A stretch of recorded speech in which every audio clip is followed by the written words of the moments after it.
And good afternoon, good evening, and good night, and welcome to today's episode of Law, News, and Laughter. Hope we are all doing well. Top stories today include a school purging all books older than... Hang on, I have some background audio there, my apologies. You know, let's redo this.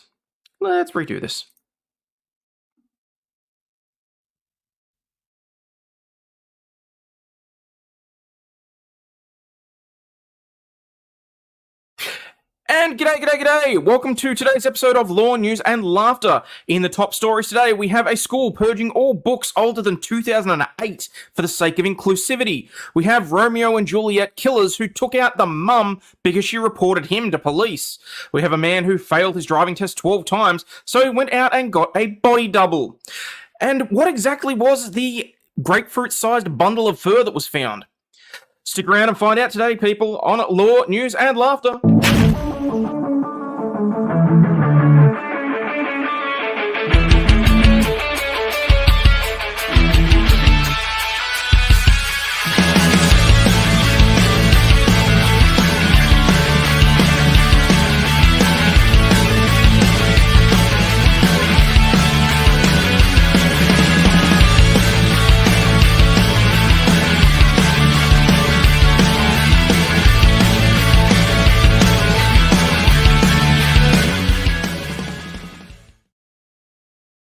Oh, okay, alright. Sometimes you just don't need a do-over, unfortunately. How is everybody doing? I gather that it is, 7 p.m. on Saturday for the Yanks. It has just gone 9 a.m. for those of us here in Oz. It has been a bit of a weekend, so it was quite an unusual thing in that we actually had some half-decent sunshine yesterday. It was forecast for, I think it was 22 and sunny. Wound up being 24. Today was supposed to be around the 26 marks. Unfortunately, it's been downgraded to 22 and cloudy. So that's sort of taken a little bit of the funness out of this weekend. 5 p.m. in Colorado. Fair enough. Pulse and Thunder, good to see you. So what I did yesterday was, obviously, there wasn't a stream because, let's face it, it was... 3 a.m. I think when I finished up on Jeff's Fornicate at Friday stream, and by the time I actually got to sleep, it was closer to 4:30. So and then the kid woke me up. Yeah, anyway, point is, I was dog tired. Woke up at around 11, I think, and then the missus had taken little lady Overlaw'd out, which was nice. They do that as a Saturday ritual on the weekend, just to sort of give me time to spend time with you guys and get a few things done. And then she came home because she was in an absolute huff because nothing went her way yesterday. And I'm sitting there thinking, okay, what can I do? What can I do to make things better? And it was one of those situations, gents, I'm sure you've been in this situation. Everything that came out of my mouth seemed to make things worse, because nothing was going to plan. So what we wound up doing was I said, screw it, it's a lovely day. We'll go and get an outdoor setting. We'll fire up the barbecue. We'll have a nice afternoon, evening just outside. What's that? Been beating your treated wood for the last 2 days. Oh, that's... Well, I mean, if it's what you have to... If beating your wood is what you got to do, it's what you got to do. So yeah, fired up the barbecue. I don't usually work with charcoal, but I kind of felt that I wanted to do something a little bit more manly this time around and use the burning wood. And I got this, and so when I was at this hardware store, I was looking around for various things, because obviously I needed the outdoor setting, I needed an umbrella for it, and then I was looking at the barbecue because I'm like, okay, last time I tried to fire this thing up, I failed spectacularly. And no, there was no shrimp on the barbie. We don't do that. So, yes, I get it. It's like girls having pillow fights in their undies when they go to a sleepover. I'm sorry for ruining the general fantasy about it. Paul Hogan can suck a shrimp, okay? We don't do that. And I was looking over it and I saw this electric charcoal starter. And I thought, flamethrower. But no, it's not. It's something that just pushes out like 600 degrees worth of heat so that it starts your charcoals burning within like 60 seconds. And I was like, yeah, okay, I'll give this a go. And yes, Outback has always lied to everybody. Been using the planer and trimmer for treated wood for outdoor window trim on my house. Oh, okay, fair enough. So I'm sitting there, I put the charcoal into the chimney thing, lit it up with this, what I'm calling the flamethrower, and I'm sort of just sitting there waiting for it, and it's just slightly smouldering. About 10 minutes go by, I start seeing that it's really, like, some of the charcoals at the bottom are getting nice and red hot, and then it starts making its way up and up and up and up. And was there anything more marvelous than just seeing those flames just slightly licking out of the top of it, just getting that slight ash over the top coals? It was gorgeous. And it was manly. Shelley, hello. So then I went inside, got the meat, brought it out. I specifically went to the supermarket, got a variety of different things because the wife had been to the butcher. She bought some burgers. She bought like 4 sausages, and I'm just like, yeah, okay, this isn't going to be enough to feed my craving for meat. That's getting clipped. So I bought some steaks. I bought some kebabs, chicken skewers for people that don't know. Caveman brain like fire. Oh, I make no qualms about the fact that there's a very specific part in my brain that is a pyromaniac. But thankfully, the rest of my brain keeps it under control. And so yeah, and I just waited for the top layer to be just nice and warm, and just like it was very clear that it was burning, just having that layer of ash over it. And then I tipped it into the burner, put the grill on, and I started grilling away. And it was an amazing scent. And it made me realize just exactly how much I've missed summer, of all things. I'm generally one of those people where I don't do heat very well, because at least if you're cold, you can warm yourself up, you can put a jumper on, you can huddle under a blanket, you can exercise in certain strenuous activities that warm your body temperature. In summer, it's not like you can take your skin off, you know? You just sit there sweltering. Didn't pull a whole Castaway scene. Look, I made fire! No, not so much. I wasn't actually sure if I was supposed to be using the barbecue, because I know that there's no restrictions on gas barbecues. I know that there was no total fire ban, so I'm pretty sure it was okay for me to be using it. But either way, I was cooking that meat. So we sat down, had a delicious dinner. Yes, it took me about 2 hours by the time I figured out what the We're 8 minutes in. It took me about an hour before I realized what the fuck I was doing. Because initially I tried using firelighters, I tried using various other things, and I couldn't get it to work. So sometimes you suck at things, sometimes you learn things, sometimes you just got to work things as you go. Do they have Traegers in Australia? I have no idea what the fuck a Traeger is, Jim. But need a permission to barbecue? Bart and Bella. Yes, I should specify. Because of things like bushfires and how extreme our summers are, there are certain days where there is a total fire ban. That means no barbecuing, that means no open fires, no grass, no burning branches or anything like that. Generally, if temperatures are going to be above, say, 34, I think it is. Oh, hang on, I keep saying he's in... generally, if it's going to be above 93, there will just be a blanket ban. Oh, fuck no, we're not allowed fireworks full stop.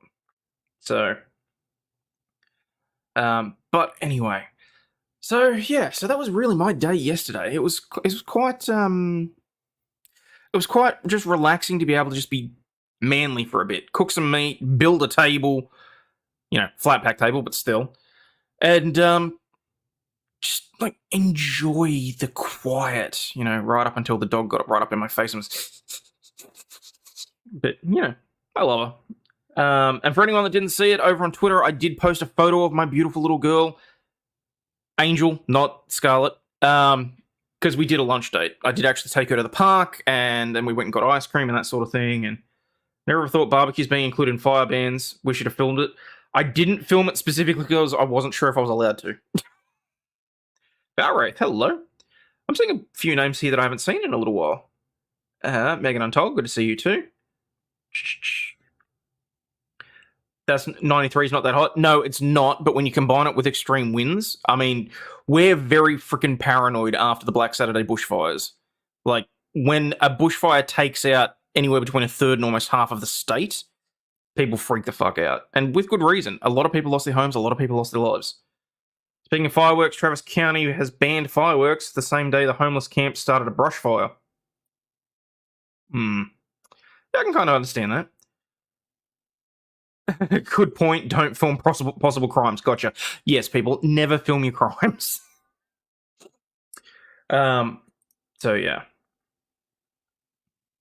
Esprit Flack, hello. All right, let's get stuck into some of the news, shall we? I've decided I want to try and be a little bit more entertaining as soon as I can actually find the time to sit down and pre-film some of the new segments that I want to do. I really want to do that because I am genuinely concerned that I'm not bringing enough entertainment value to you guys. And I'm thinking that's got something to do with the channel. I'm also looking at the numbers and seeing that Google is actually slicing away large chunks now. I'm well and truly down under the 3,800 mark. And I think that's got something to do with the fact that I did use Google Promotions, which, I don't know. By certain individual standards, my channel would be considered a dead channel. And that's rather freaking depressing. So, I'm very entertaining as is. Sometimes. Hold on, your daughter's name is Scarlett. If so, that's awesome, because that's my daughter's name. Yes, her name is Scarlett. Scarlett Alexis. Guess which name I picked. Here in North Alabama, we have high humidity and we burn off a lot of our undergrowth and have water everywhere. Fair enough. Okay. Oh, speaking of little lady Overlaw'd. What can I do for you? Oh, shit, I haven't changed the video. Oh, whoops. I may have had that up for the Fuck It Friday.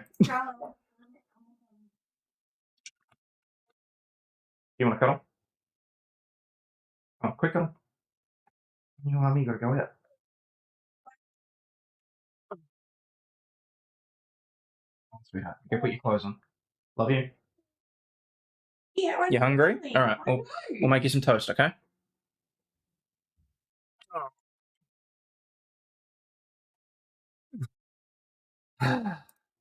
Speaking of the devil appears. Yeah, she heard her name probably. Aussie's late stream is 6 a.m. Oh, okay. All right.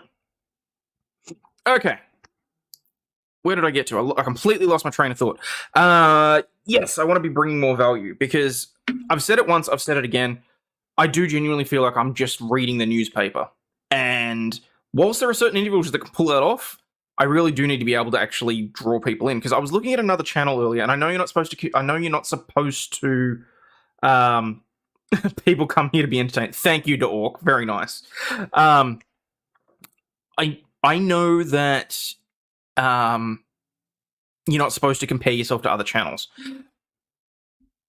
Given that most of the metric tools sort of encourage you to do that, though, it's sort of hard not to. And I was looking at another Aussie channel earlier today, and it's a 1,000 subscriber channel, and their views are significantly higher on lives or on videos and that sort of thing compared to what I do.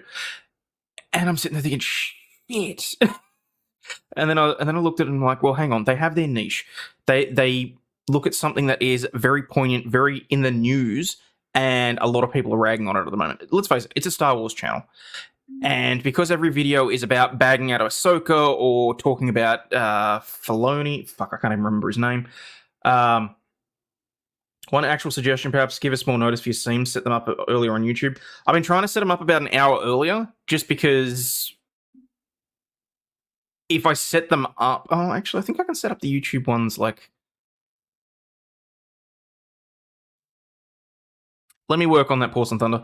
And yes, I'm aware that regularity and consistency are all very important as well, which is sort of why I moved the time schedule, because I'm hoping that it's when I'm going to be able to just take some time out of my day, make sure that I'm here pretty much every single day, and give people notice, basically. So that actually comes in on that. Valwraith is here for the propaganda. Fair enough. All right. Anyway, let's get stuck into it, shall we? Because there were some very interesting pieces of news this morning. Yeah, look, if you want to go back and add comments, that would be great. If you want to share the stream, that would be fantastic. Given that we're 15 minutes in, hopefully there's been some... I mean, hell, there's 44 of you that watch my ramblings about me cooking meat, so maybe just like the stream. Feel free to share it out on YouTube and Twitter. The buttons are right there. But yeah, look, if anyone has any ideas or any suggestions or anything like that, I'm always available through DMs. Feel free to hit me up on the Discord or just leave a comment on the video. Like I do genuinely read them. I don't always necessarily get the opportunity to respond to them, but have you checked where most of your viewers are, i.e., UK, USA? It's a time issue. Yeah, that's why that's why I'm streaming at 9 a.m. because that's 7 p.m. for the US and going from there. Wait, what's that? Coal gets to 700 degrees. Your pizza's done in 30 seconds to a minute, not charcoal, actual coal dug out of the ground.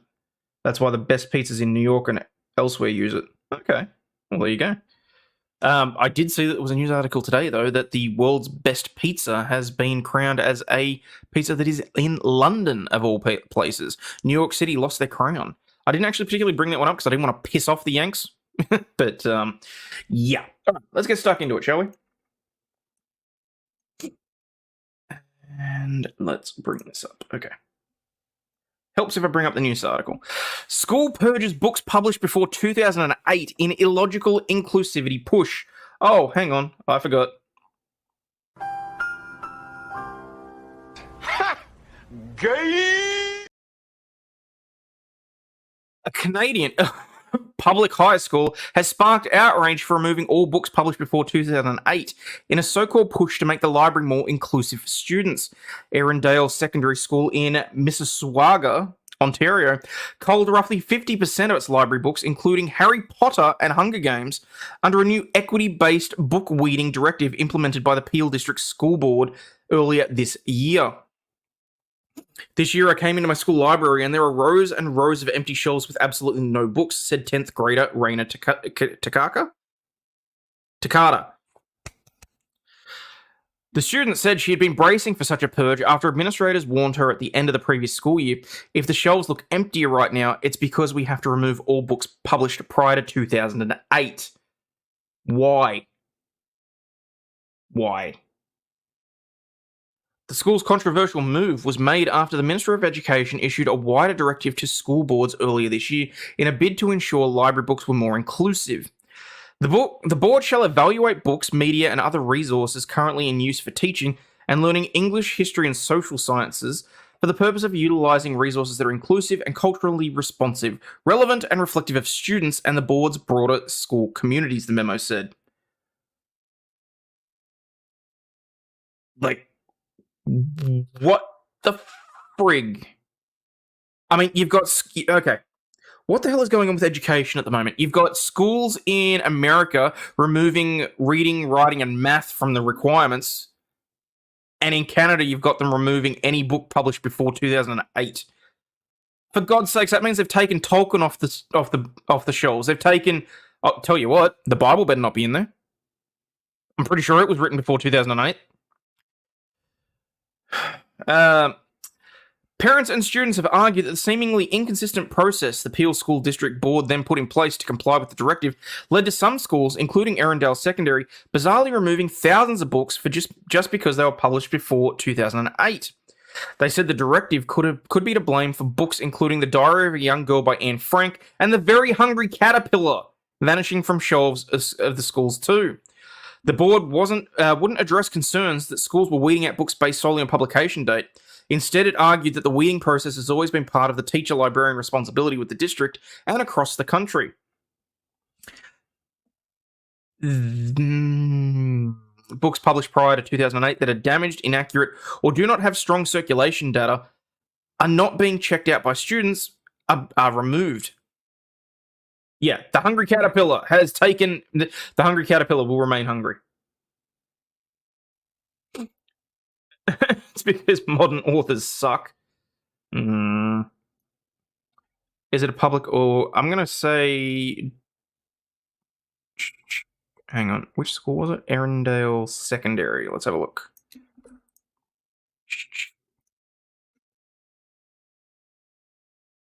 Erindale College.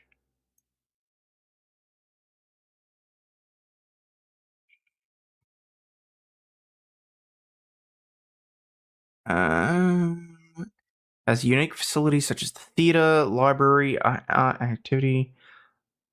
I'm not seeing anything in relation to it being a religious school.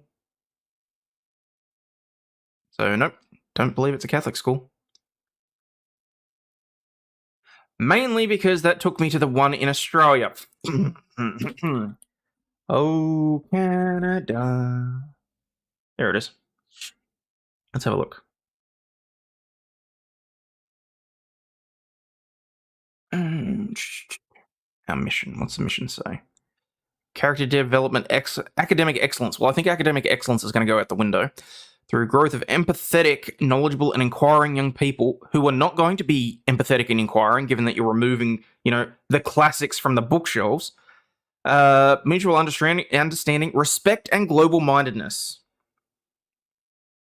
Integrity and respect, student communities. Yeah, okay. I'm gonna say that that's a no.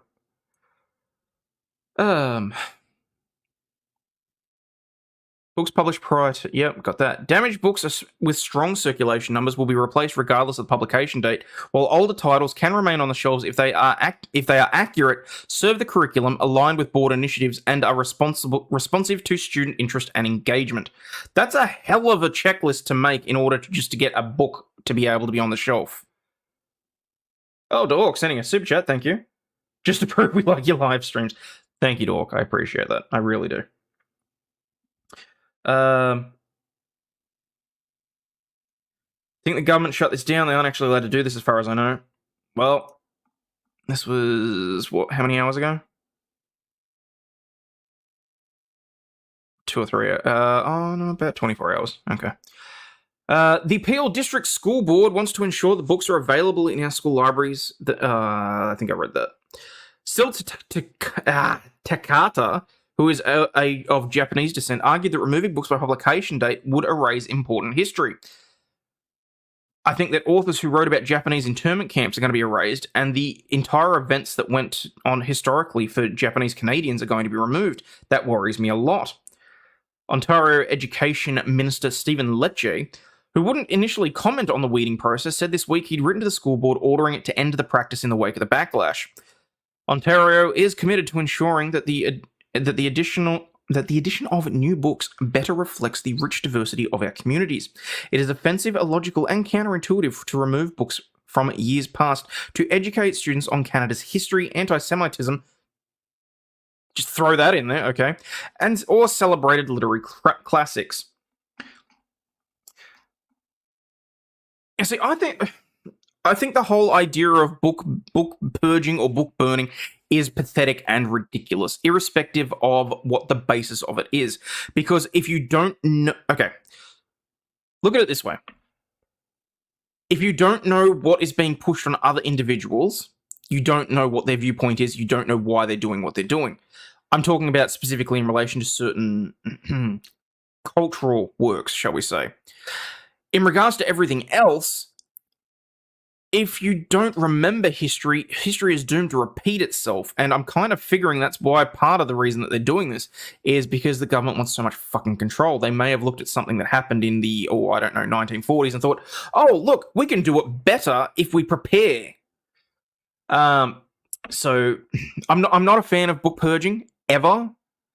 I personally believe that it's up to the individual parents to decide what their children actually read and engage with. So, on topic, odd, after 2008, no good books have been published. Actually, hang on 1 second. Was that written?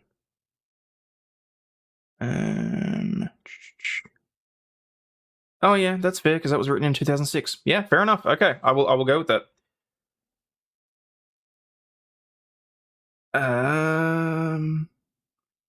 Oh yeah, actually, sorry, that is one tangent that I did not mention. The stuff for, shall we say, sexually explicit material that's been winding up in libraries, that should be removed. That is a slightly different thing. I mean, it should either that or it needs to be rated in its own section where it's not available to children under the age of 18. There's always an exception to everything, let's face it. And at least I'm happy to admit that I can fuck up in a statement occasionally. Can see taking out broken books, but I loved reading anything and everything when I was a student. Yeah, well, I mean, when we did the MS Readathon, I think I went through 100 and something books in like 2 months. Yeah, my grandmother really hated the fact that she decided to sponsor me for that one.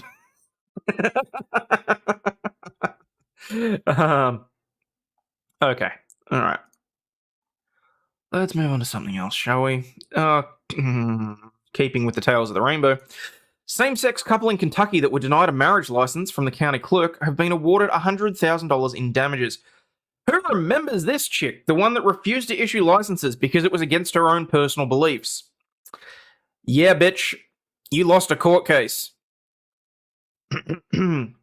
A same-sex couple in Kentucky who were denied a marriage license by former Rowan County Rowan County Clerk Kim Davis. It's because I expected the word court to be in there. County Court Clerk Kim Davis was awarded $100,000 in damages by a federal jury, according to court documents. David Ermold and David Moore, who had each received $50,000 on Wednesday, sued Davis after being denied marriage licenses multiple times by her office, according to CNN. John Buckles, one of the attorneys for the couple, said this is just complete vindication.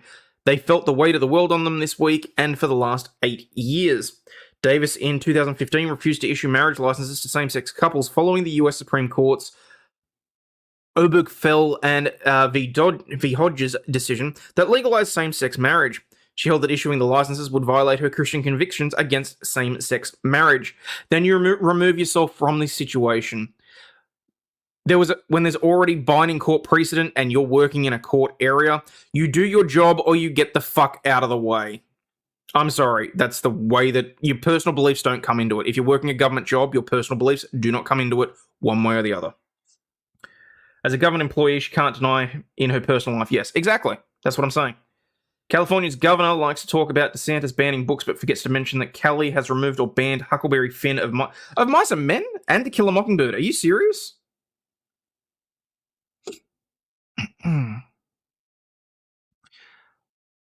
Liberty Counsel founder and chairman Matt Staver, one of Davis's attorneys, said, "We look forward to appealing and taking the case to the US Supreme Court. Kim Davis has blazed the trail in Kentucky, where she has obtained religious freedom for all clerks. It's now time to extend that freedom to everybody, and that is what Liberty Counsel intends to do."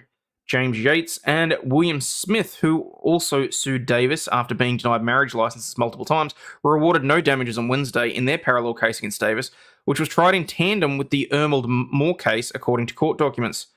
2 juries heard the same evidence and the same arguments, and only 1 jury returned a verdict that was based on the facts and the evidence presented at trial. David Schmidt, senior litigator for Liberty Counsel and one of Davis's attorneys. In the Yates case, the jury returned a verdict of $0 because that's what the evidence required. Without any evidentiary support, the Ermold jury reached a verdict of $50,000 for each plaintiff. The evidence presented at trial simply does not support that verdict, and Ms. Davis will be filing a motion for judgment, notwithstanding the verdict next week, Schmidt said. Ms. Davis trusts the courts reviewing the evidence presented will see that Ermold's verdict lacks any evidential support, and will agree that the Yates jury that the plaintiffs are entitled to no damages whatsoever. Do I think that they should have received damages for it? Only really in terms of inconvenience. Punitive damages against her, abso-friggin-lutely, but not for the inconvenience that they experienced. Mike Gartland, another attorney for Ermold and Moore, said in a statement, "Our hearts are broken that the Yates plaintiffs received nothing in their case." Gartland said he will defeat any new appeals from Davis on the matter involving his clients. In 2015, US District Judge David Bunning declared Davis in contempt of court and ordered her to jail until she complied. Davis served 5 days in jail after Bunning was satisfied that Davis's deputies were fulfilling their obligation to issue same-sex marriage licenses. But Bunning issued an order saying Davis could not interfere. In March 22, amid a lawsuit brought by the 2 couples, Bunning wrote in a memorandum and opinion, "It is this court's opinion that Davis violated the plaintiff's constitutional right to marry, and the only real issue is the issue of damages." CNN reached out to attorneys for Yates and Smith, but have not yet heard back. She lost her re-election bid in 2018. Should we start buying multiple copies of them for our nieces, nephews, and kids? Yeah, probably. If they're... What's up? Oh, you're heading off? Okay. You want to say hello? Yeah, talking to this. Say hello. How'd it go? Oh, you found your glasses with these flowers? Yeah. You found coins. You snap band too, huh? Really? I thought I hid that. Yeah, well, like I said, I thought I hid the snap band because she was using that to snap me on the wrist. Okay, Munchkins, I love you. You have a good time with Mummy, okay? No, I think I'm okay for the moment. That's all right. Thank you very much.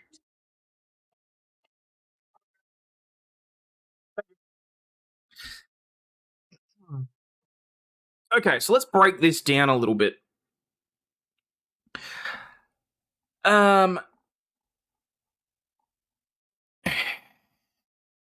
mean, where are we? I'm not sure where it says in it. I haven't actually looked through what the case was that caused it, but the point is the Supreme Court issued a ruling that said that it was.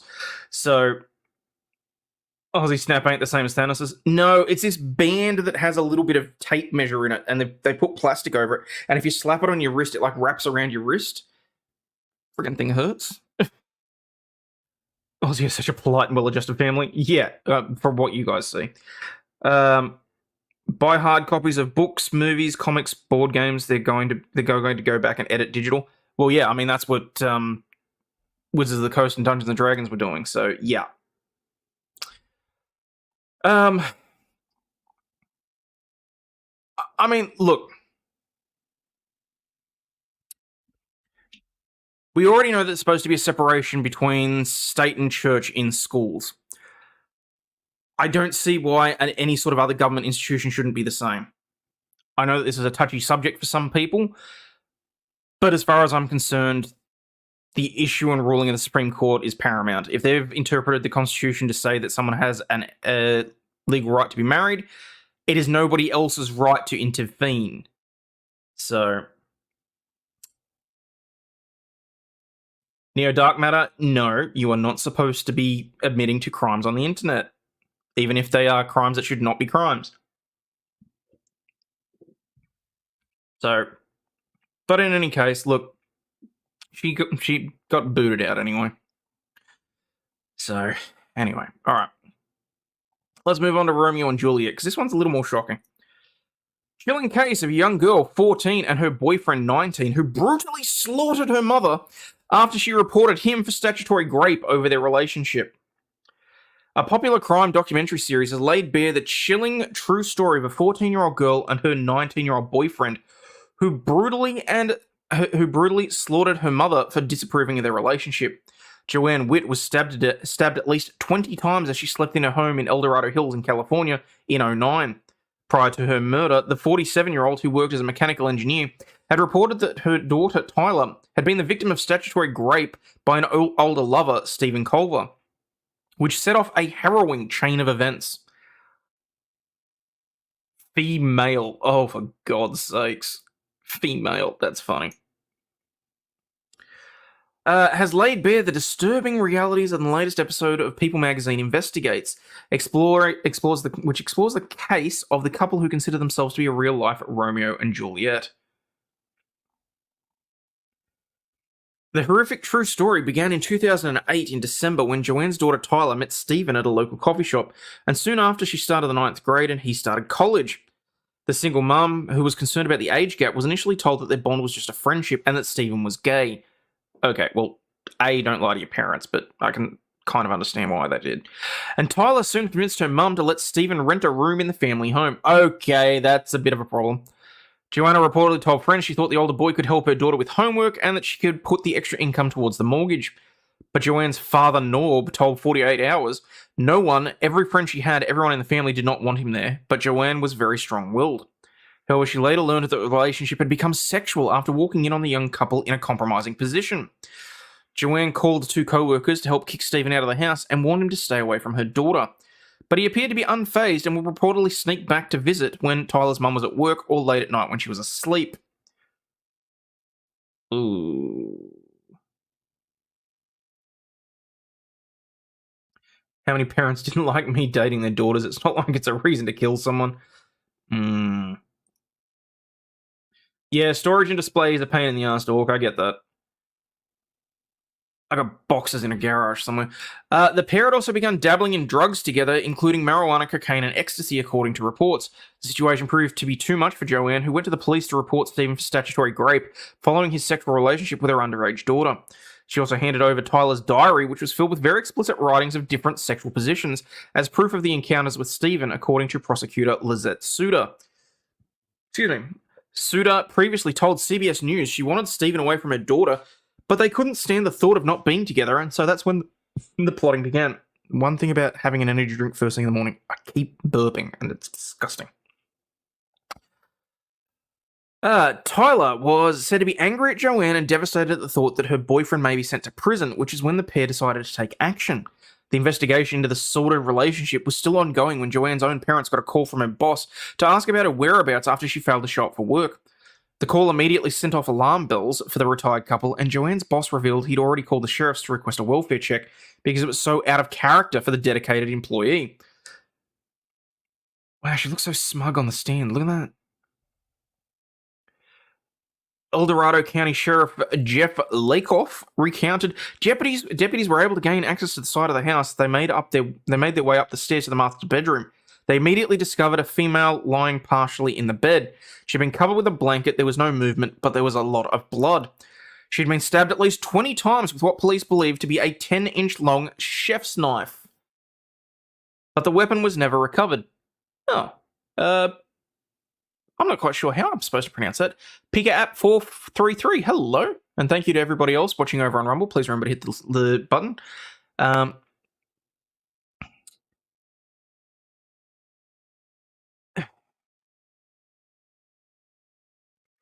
Suter, who described the attack as very violent, revealed it was a very, very, very gruesome scene. There was a wound that almost decapitated her. Tyler herself was nowhere to be found in the house, and authorities soon realised she'd fled with Stephen, sparking a manhunt. The couple had planned to kill themselves with rat poison on their 4-month anniversary in the belief that Stephen would be going to prison, and had both prepared incriminating suicide notes. It is thought that they consider themselves akin to Shakespeare's doomed lovers, Romeo and Juliet, who died for their love, but their initial attempt had left Tyler with nothing but a stomachache. He didn't want to kill her. Both attempted the plan again. Before attempting the plan again, the teens were discovered by local officers 100 miles after stopping to change their clothes behind a dumpster at a mall. The pair eventually turned on each other during separate interrogations, and the case later went to trial. Stephen, who at one point had described to his friends how he stabbed his girlfriend's mother with a butcher knife, changed his story. He claimed Joanne was already dead when he arrived at the home, and claimed that it was Tyler who had stabbed her to death. Her story is that she had fallen to the floor before entering her mother's room and sat with her hands over her ears, humming as Stephen slaughtered Joanne. The jury rejected Stephen's defense claims, and Tyler agreed to testify against him in court. In 2011, as a result of her testimony, the then 16-year-old was convicted of second-degree murder and received a reduced sentence of 15 years to life in prison. She will be eligible for parole in 2024, aged 29. Stephen, then 21, was convicted of first-degree murder and sentenced to life in prison without parole. So there you go. So she will likely be out of prison sometime next year. We should definitely take Shakespeare out of libraries.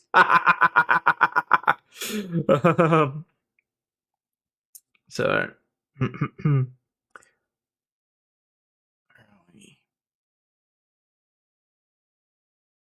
Oh, God. This is crazier than the Gabby Petito case. I don't know. Look, kids do stupid shit. We know this. Do we think there's a chance this might have been picked up if it hadn't been a single mum? Yes, but I'm not gonna rag on her about that because let's face it, she did. The smirk is what's doing it here for me. I just want to poke her in the fucking eye. I have to remember Romeo. I don't remember Romeo and Juliet killing their parents, though. No, but I think that if the story had been written differently, it would be appropriate for them to have. So I kind of actually get that. But I think the Romeo and Juliet was more about the fact they were going to commit suicide. So, okay. So the Australian Federal Police has found $100 million worth of methamphetamine in a tiny central Victorian town. $100 million worth of meth right in the middle of nowhere. This is hilarious.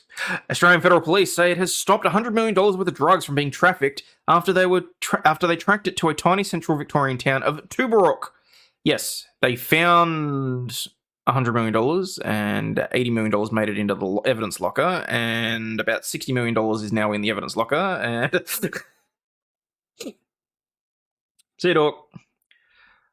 Tubarok is 100 kilometers north of Melbourne and home to just 300 people.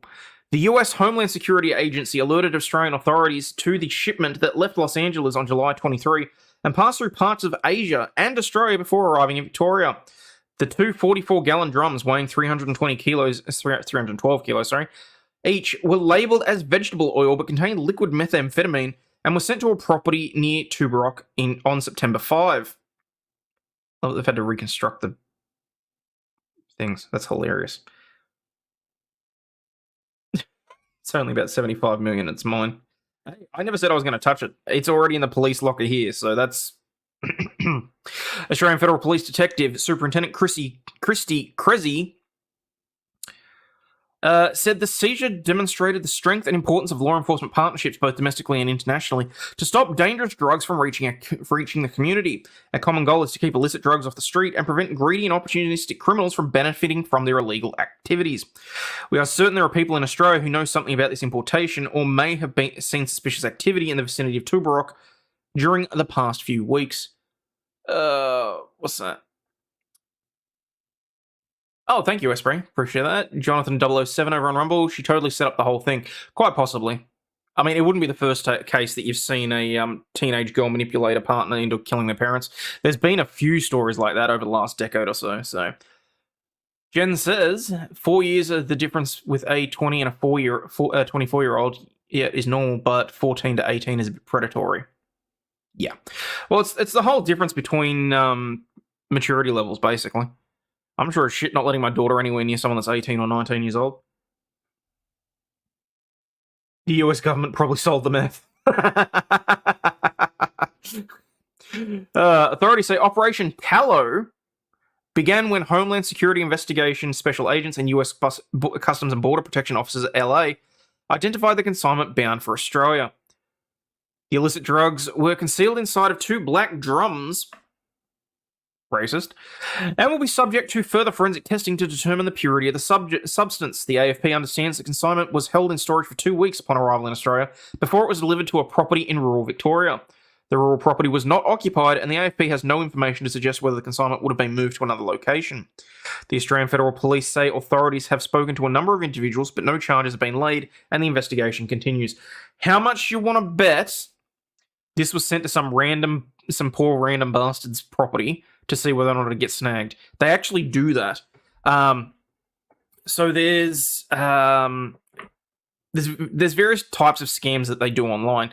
Not that I'm saying this is a scam. This is something separate. But one of the things that I've noticed in the news previously is that if individuals are trying to check whether or not a drug shipment has been traced or tagged or whatever, they will have it stopped at a depot, and then they will ship it to a random property that they know is unoccupied, but that they have no connection with. They will scope out the property, make sure that no one's actually going anywhere near it, and then they will just have the delivery made with an authority to leave. And then they wait. Because if it gets picked up and the place gets swarmed, there's no risk to the criminals. And then some poor bastard who owns a farm in the middle of nowhere gets a knock on the door from the federal police. Cartels will call the cops on their own mules to distract from bigger shipments. There is that too. Okay. Guard your stomachs, people. I hope no one's eating.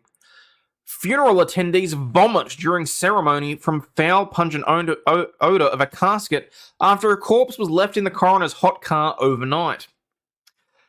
A Kentucky coroner allegedly left a dead man in a hot car overnight, causing the body to decompose so badly that the man's family was forced to hold a closed casket funeral, and people still got sick from the smell. Basil Payton is suing former Morgan County coroner Raymond Van Cleve, accusing him of leaving the body of Payton's brother Nathan in a body bag overnight in a vehicle on an unseasonably warm day. According to the lawsuit filed on Tuesday, Nathan Payton died December 30, 2022, and Van Cleve, then the coroner, retrieved the corpse. However, the lawsuit says instead of taking the corpse to the state medical examiner's office or putting it in cold storage, coroner Van Cleve kept possession of the body, who was located in a sealed black bag inside of his SUV vehicle that was parked and remained during the afternoon and overnight at the home of coroner Van Cleve. In other words, according to the complaint, the coroner kept the corpse in his car for almost an entire day. The lawsuit says Van Cleve did not have permission to store bodies because he previously failed to collect them on time. It is alleged that Morgan County coroner Raymond Van Cleve did not have a morgue, freezer, or similar cooling system at any local hospital or appropriate facility, with said privileges having been suspended due to failure to timely retrieve bodies. As the body of Nathan Payton sat inside his car, the corpse rapidly decomposed while sealed within the body bag that was left inside the motor vehicle. Van Cleve allegedly took the body the next day to the medical examiner's office in Frankfurt for an autopsy that was not requested by the family. The ME allegedly noted that the body was moderately decomposed, but when the funeral home came to get the body the following day, things appeared to have gone from bad to much, much worse. How worse can it get? The body's been sitting around in a hot black bag, which would have created humidity and all sorts of shit. How does it go from bad to much, much worse? How much worse can it get? December, where did it get hot? Apparently it was an unseasonably hot day. Yeah, liquefaction. Ugh. Well, I mean, if he's got the appropriate paperwork that says that he's a coroner, no one's going to question it. Bag of color. Sounds like he's bad at his job. Yeah. Super the day. Oh, Dazza. The body of Nathan Dean Payton was decomposed so badly due to the mishandling by then Morgan County coroner that the smell emanating from the bag was pungent and putrid. According to the complaint, the smell was so bad that Nathan's body couldn't be embalmed due to the almost complete decomposition. Jesus Christ. It decomposed fast. Sadly, his body would have to be left sealed inside the body bag and placed inside the coffin for burial. They had to leave his body inside the body bag. The funeral service had to be conducted with a closed casket due to the unbearable smell that emanated from the casket. Even then, people who attended the funeral 6 days later were sickened by the smell.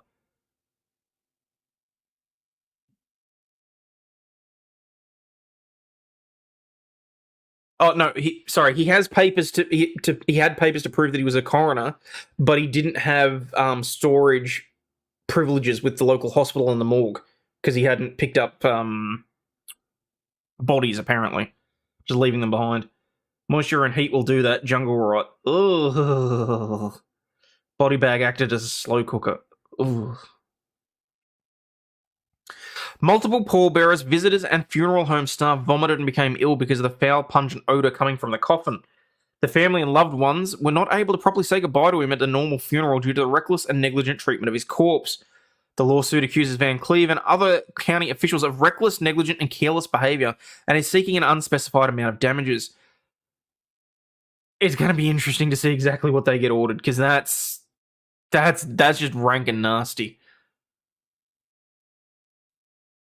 So they messed up the whole thing by grabbing it instead of watching to see who comes to get it, apparently. We were not saying that Mr. Van Cleve or any former or current member of the fiscal court are bad people. We are alleging that a mistake was made when it came to the treatment of the corpse. This abuse was negligent, careless, and in my opinion, reckless. McFarlane said that Payton, a military veteran, oh, that makes it so much worse, has sought psychiatric treatment at the VA medical hospital due to the trauma of the nightmare situation. No human being should be treated the way that Nathan Payton was treated. He should have been treated with respect and dignity, and his family, especially his brother Basil Peyton, should have been able to properly say farewell to their loved one in a dignified manner. We simply do not want any family of Morgan County to have to go through what the Peyton family has had to endure. Imagine that something like this would happen to someone you love. Hang on, let me check the complaint, whether or not... I'm just hoping that... it's 9 pages. Okay. Thought it was longer than that.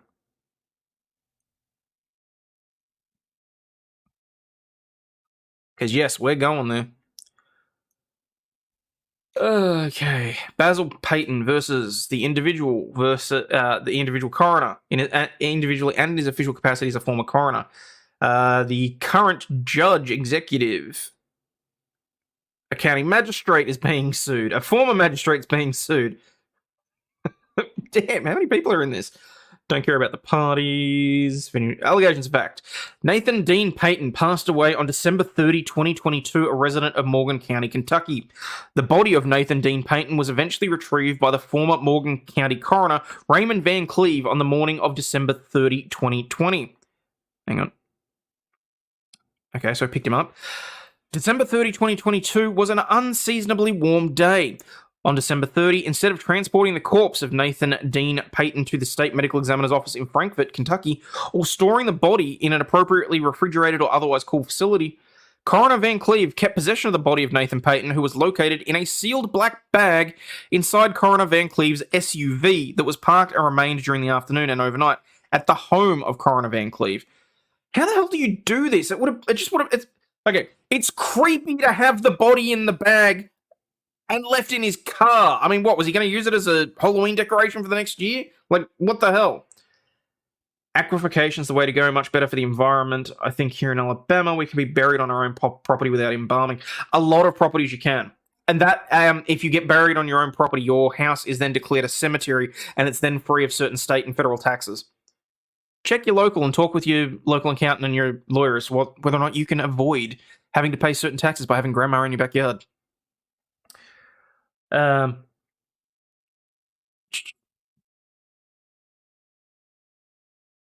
It's alleged that then Morgan County coroner Raymond Van Cleve did not have morgue, freezer, or cooling system privileges at any local hospital or other appropriate facility, with said privileges being suspended due to failure to timely retrieve bodies. So clearly he was already in the shit. On 30th of December, the body was rapidly decomposing while sealed within the bag that was left inside the hot motor vehicle. On December 31, then Coroner Van Cleve transported the remains of Nathan Peyton to the state medical examiner's office in Frankfort, Kentucky, for an autopsy that was not requested by the family. And if there were no suspicious circumstances, I'm curious as to why he felt the need to conduct the autopsy. If that was purely to hide the fact that he'd left it in the car or whatever else. Trump did that to make a cemetery on a golf course. No shit.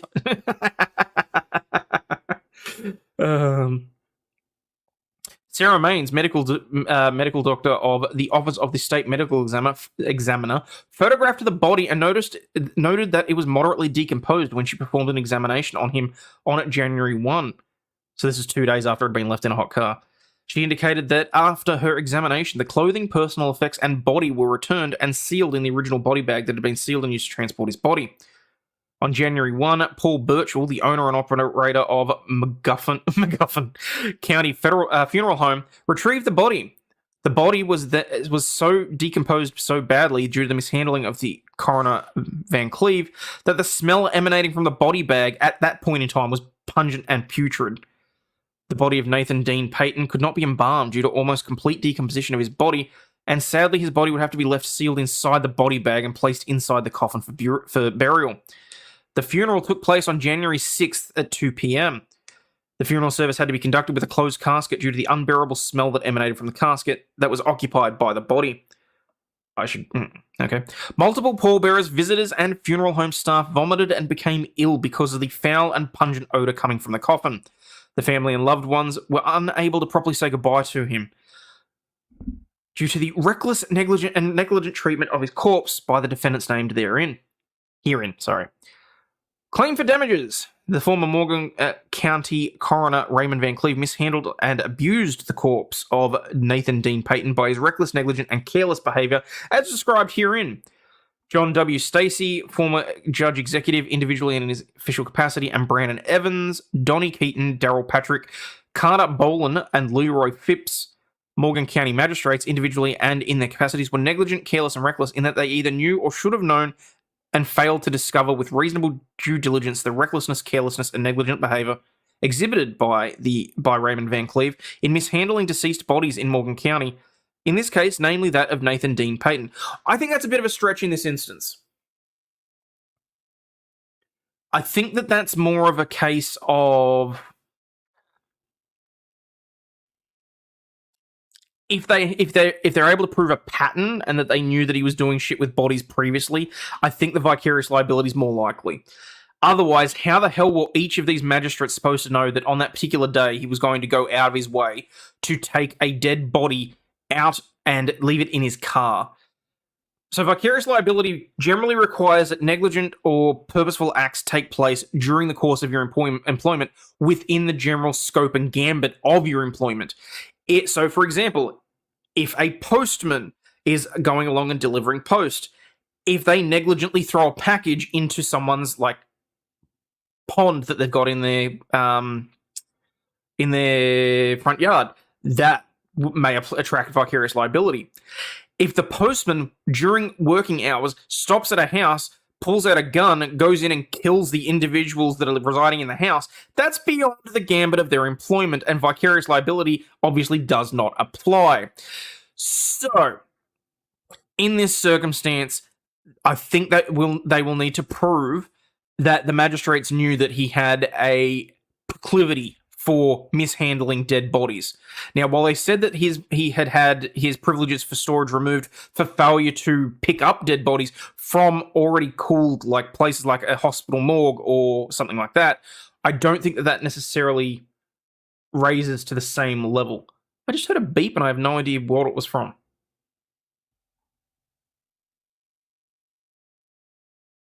I'm assuming it was Discord.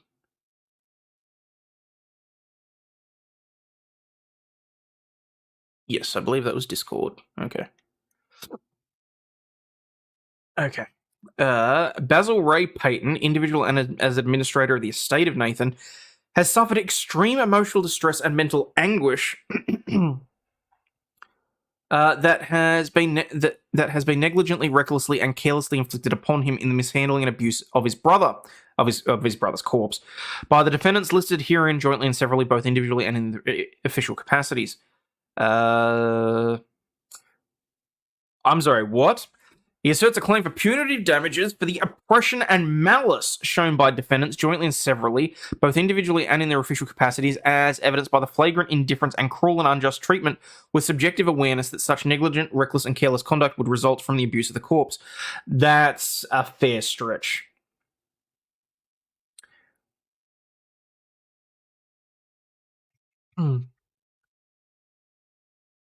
I mean, I agree this would be extremely distressing. Yes. Should have refroze him, would have taken care of the smell. I don't know, actually, in this instance.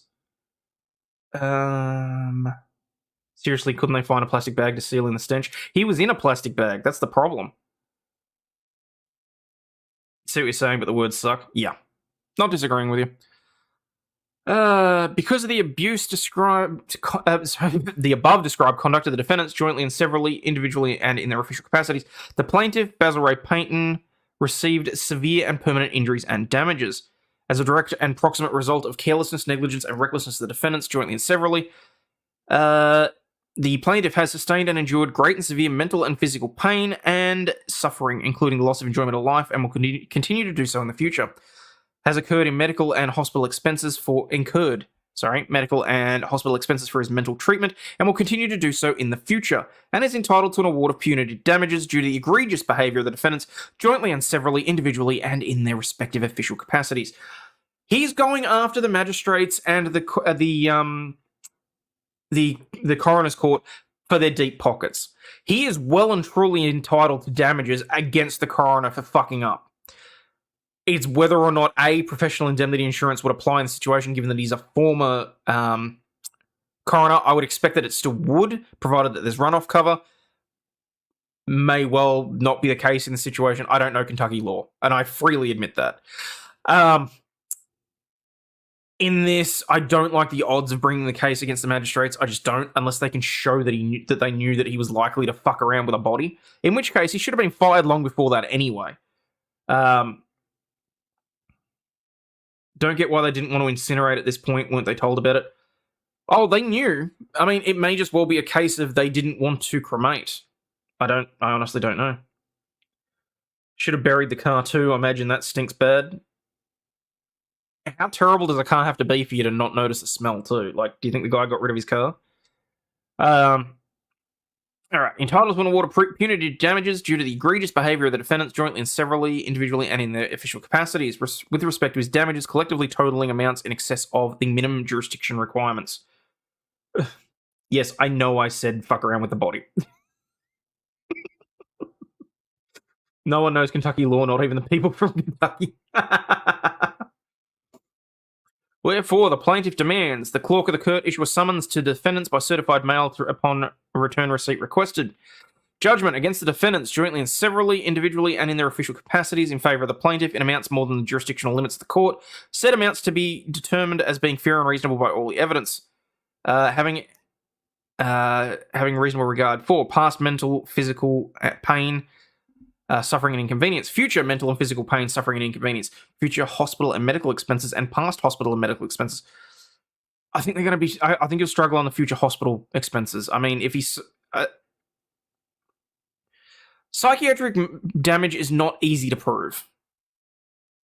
Moreover, psychiatric future damage is not easy to sort out either.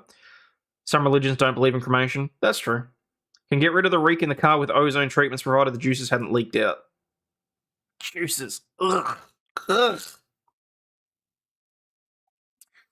Thank you for that. Punitive damages, miscellaneous expenses incurred by the plaintiff, including but not limited to travel expenses necessitated by the negligent, grossly negligent, and or reckless acts of the defendants, pre-judgment and post-judgment interest, costs, trial by jury, and all other relief which the court deems fit and proper. So yeah, that one's gonna be interesting. Totally disgusting and unprofessional. If I were a family, I'd be suing too. Coroner needs a large fine and temporary suspension of his license. I'm pretty sure he's already been fired. Didn't have permission to store bodies that he'd previously failed to collect on time. Let's not forget that tidbit of info.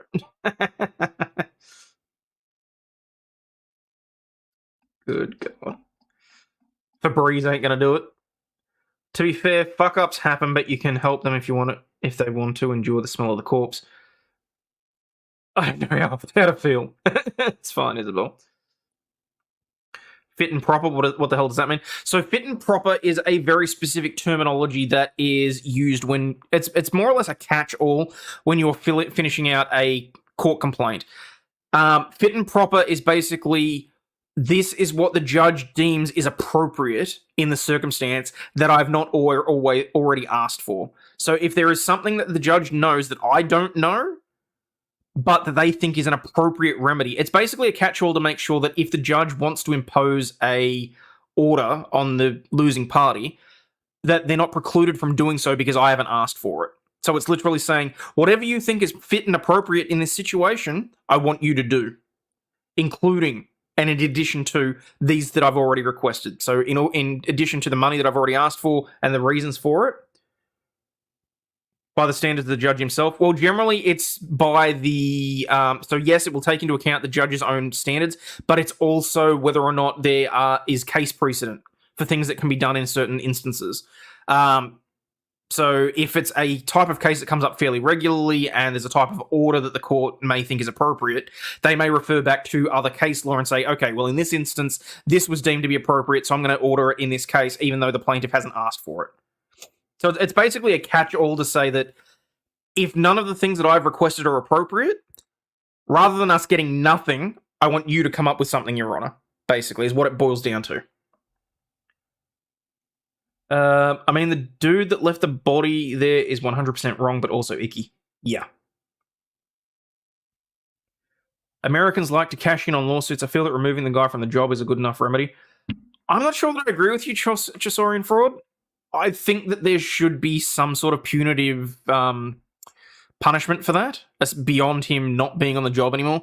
Given that he already was in a position where he was fucking up badly enough that he'd lost privileges to access hospitals or morgues for storage of bodies, it sort of does show a pattern of he doesn't take his job seriously or he doesn't respect the bodies.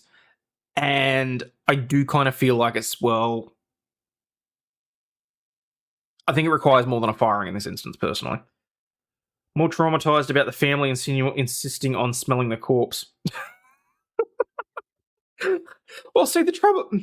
I mean, I'm wording it wrong, but have him pay for the funeral since he ruined it. Okay. I will say this, and it's going to gross a few people out, and there's probably going to be some people in the audience that will completely understand this. The smell of a decomposing body, be it a human body or a large animal, is ridiculously difficult to mask. Unless you're using some very strong ozone treatments, as was previously mentioned in chat. Once it gets into the air, it will seep through shit like there is no tomorrow. So, but anyway. Wait, what's that?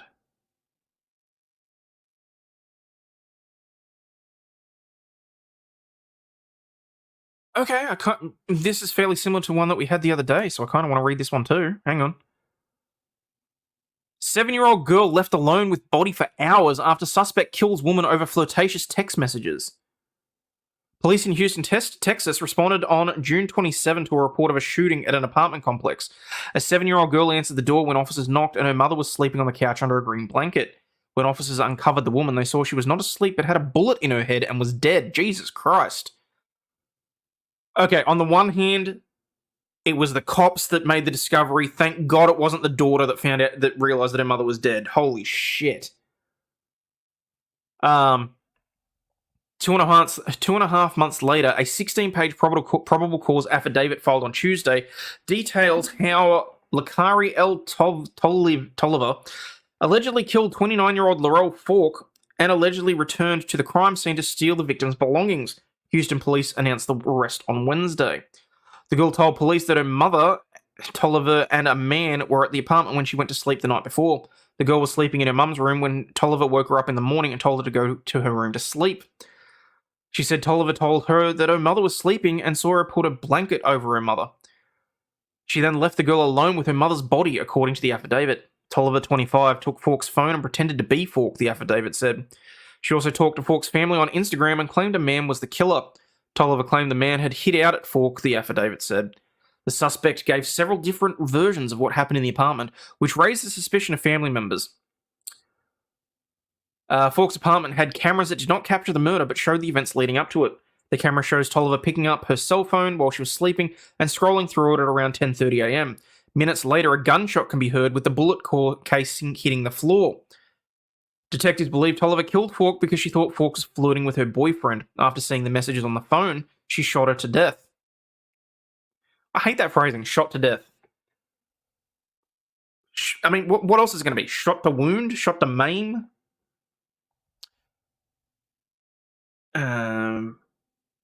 Yeah, because she looks upstanding, was probably on her way to a biochem class.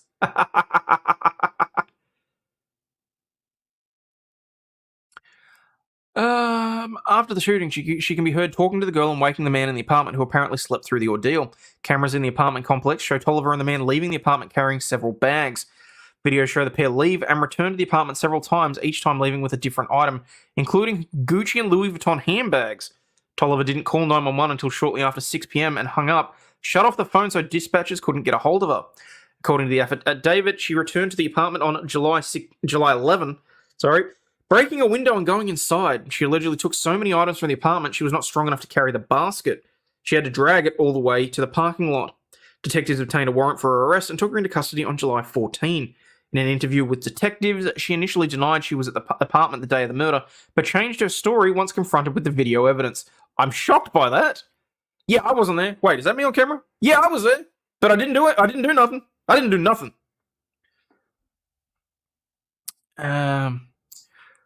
She claimed it was a man that she was with who killed Falk, but the video from the apartment showed he was sleeping at the time of the shooting. What's that about?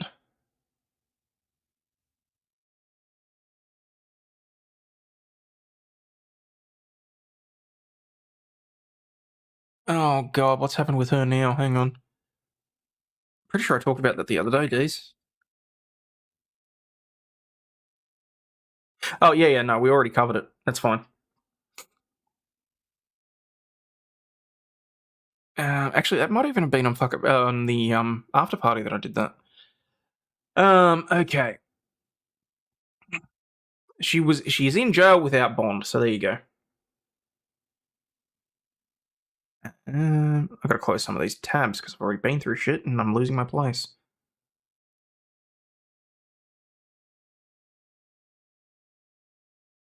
Oh, in an update from a story from a couple of weeks ago, huge amounts of distress. Celebrity chef John Mountain says he is suing the vegan activist Tash Peterson. For anyone that doesn't know, Peterson went into this guy's restaurant, made a huge, massive argument about it, and tried to increase her own social media presence by being an... You know, I'm not going to finish that sentence for the sake of avoiding litigation. That one-armed man and the shooter on the grassy knoll, those asshats are always causing trouble. Celebrity chef John Mountain is suing notorious vegan activist Tash Peterson for defamation, claiming that she has damaged his reputation on social media. The Perth chef banned vegans from his restaurant Fire after a dispute with a plant-based diner. Miss Peterson staged a disruption-style protest at Mountain's restaurant. She was charged and is currently before the courts. The vegan activist allegedly made social media posts online about Mr. Mountain, which he claims to have brought hatred, contempt, and ridicule against him. Dude, they're vegans. Ignore them, like everybody else. It needs to end completely and utterly, and it's not. She's just constantly posting things, he told The Current Affair. And it's not from her direct that I'm getting messages. It's from all the followers and the hundreds of thousands of people that look at her posts. Yeah, and the trouble is, because she walks around, like... Okay, how do I put this? I'm trying not to defame her myself. She may or may not be the certain kind of individual that would have a large number of people simping for her and not necessarily supporting her cause. Let's put it that way. So I can see that this guy is copying hatred from all kinds of things. I've gone so far as suing her as full defamation, it's caused me a huge amount of distress. He alleges he received death threats daily as a result of the social media posts. It's not good, it's not nice, it's not funny at all, he said.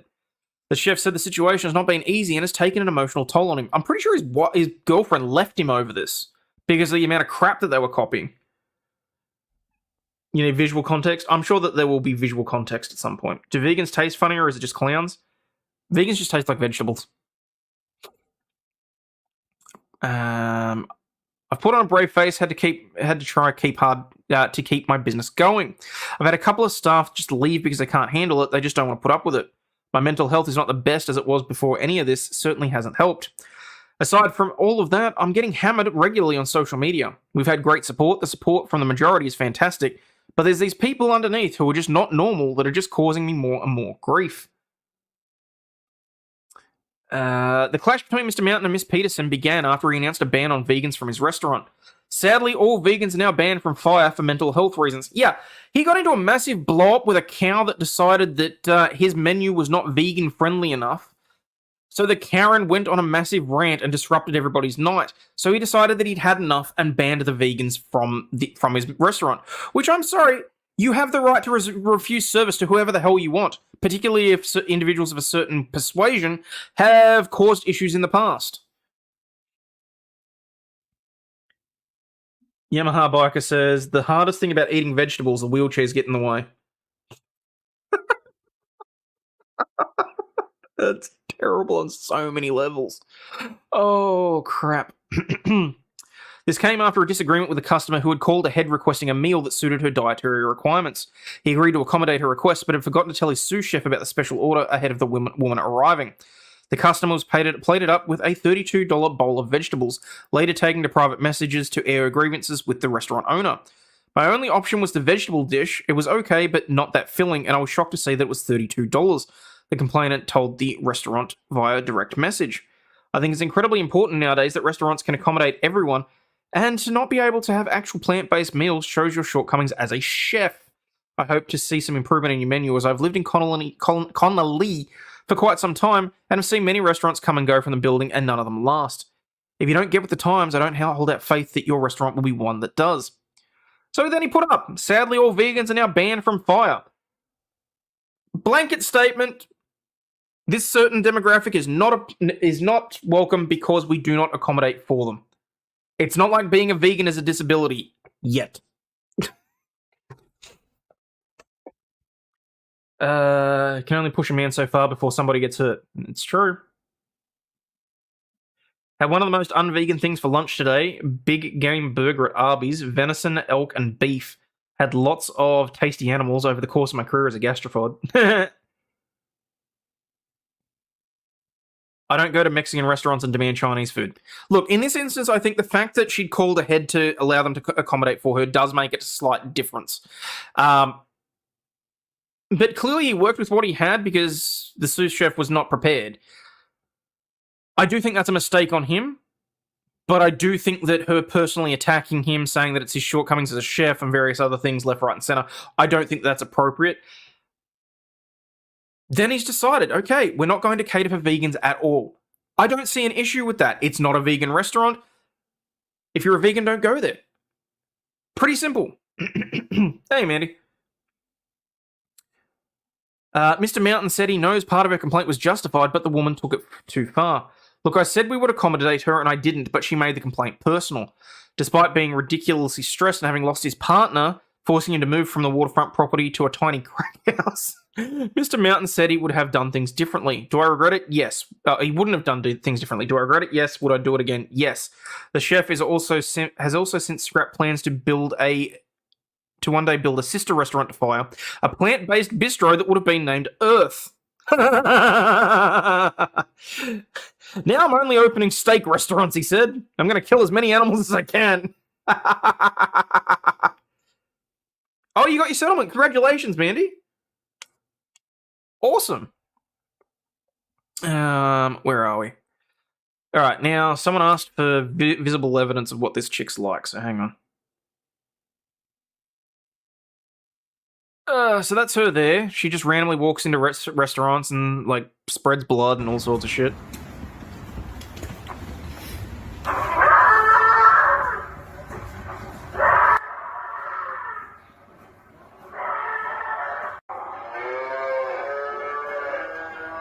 Okay, can I just point one thing out? She just walked into a KFC and she's got a loudspeaker that's making mooing sounds.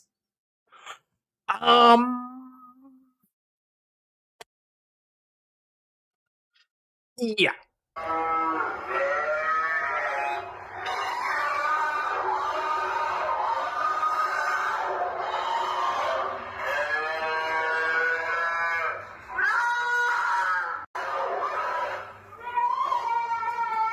See, there's protests and then there's just, like, disrespect. Like, to me, she's worse than those idiots that like, glue themselves in the middle of the street. There she is, because she's got nothing better to do. Yeah. Oh, and by the way, Still Life, she does have an OnlyFans because, you know, she's happy to eat meat when she gets paid for it. This was here. They got into the physical altercation. So, yeah. Basically, she showed up at his restaurant, got physical with him, he tossed her out. And she does this kind of shit. So, if you're not vegan, you're an animal abuser. Sure. So, but anyway. Alright, moving on. After failing 12 times, a man found a body double to take his driving test on his behalf. A Ghanaian man living in Belgium became so frustrated with constantly failing the theoretical part of the driving test that he paid a lookalike to take the test in his place. Serge, a Ghanaian immigrant living in Grammont, Belgium, had been struggling to pass his driver's license exam for over a year. The man had already obtained a license in his home country, but couldn't use it to drive a car in Belgium, and the theoretical part of the exam had been giving him some serious headaches. He tried and failed 12 times. But he just couldn't give up, as having a driver's license opens up some very lucrative options for him in Belgium. You sure her father is proud? I'm not sure her father's in the picture, personally, in my own personal opinion. Bet that picture under plastic gave Dexter a hard on.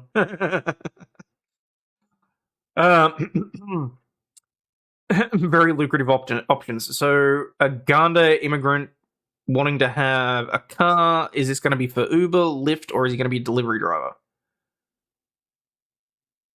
100% certainty half the population of Texas will absolutely fail driving tests. She hasn't got a father, but she's got daddies.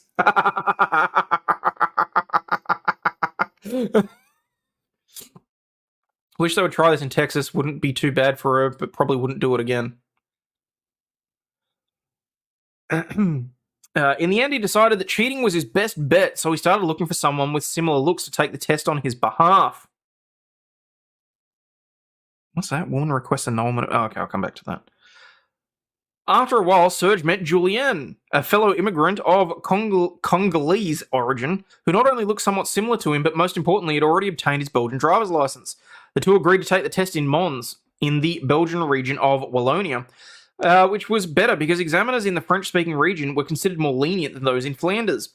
Unfortunately, their assessment examiner's leniency was wrong. As soon as Julian gave one of the examiner's Serge's ID in the exam room, he knew he was in trouble. Instead of simply looking him over, the person was examining Julian closely and noticed the facial differences between him and Serge. Both men were eventually taken into custody and recently appeared before a judge. Without the vigilance of this person, the examiner, he would have received his driver's license even though he's not capable of driving on our roads, said the prosecutor in court. The Ghanaian man stands accused of identity fraud even though he used his real ID card. The prosecutor explained that as soon as the ID wound up in the hands of another co-defendant for the benefit of Serge, it technically became fake. Now, he faces a suspended sentence of a year behind bars when, in Julian's case, prosecutors asked for 200 hours of community service. The sentence is due in a month. Serge's lawyer told La Libre that he still hasn't gotten his driver's license, but he can get a job at a local packing company that he can reach by train.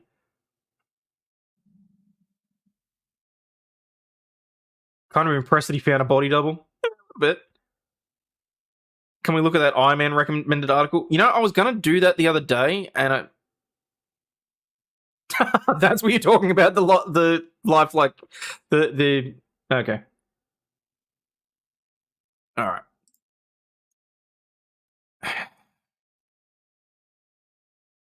By request, we'll look at the Cuban Iron Man. I was going to look at this anyway, but apparently he's been hitting his body with a hammer since he was 15 years old.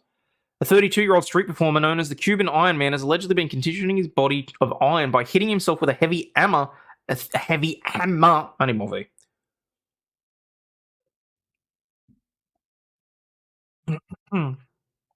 Heavy hammer around 1,000 times per day. The so-called Cuban Iron Man first garnered media attention in 2020 when a video showed him banging his fists and elbows against concrete walls went viral. Since then, his strongman reputation has been steadily growing. These days, he has an Instagram following over 100,000 people and makes a living by putting on street performances in which he showcases his incredible strength. Most of the time, he does push-ups on his wrists with another person on his back and uses a large hammer to hit his wrists, fists, and shins, or has someone else do it to prove it's not fake. Why? What? The fit-looking Iron Man claims that he started conditioning his body by hitting himself with a hammer. When he jacks off, he says hammer time. Fuck. Started hitting himself with a hammer when he was only 15. He has since absorbed millions of hammer blows and claims to be immune to the pain. But why would someone just start hitting themselves with a hammer? Well, he says he did it to condition his body for boxing, a career that he has since left behind. That actually makes a certain amount of sense, which is really weird. I had 27 fights won by knockout in Mexico, but I retired because in the last fight, I unfortunately fractured an opponent's skull and he died instantly. The money I won in fights, estimated the sum around $100,000, I gave to his family and promised never to fight again. Yes, please do not do this at home. He doesn't have sex, he nails chicks. Having allegedly lost his boxing-related fame and fortune, the Cuban Iron Man has been making a living on the streets of Havana, entertaining crowds and on social media. He is content with showing new generations that nothing's impossible and has no regrets about leaving his old career behind. I'm sitting here going, shit, if I started doing this and was hitting myself with a hammer, I would break something.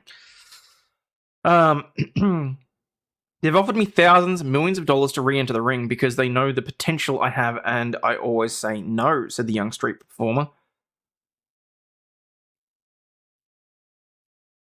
There's a video, but I don't know if I want to get copyright claimed over this shit. Ah, fuck it.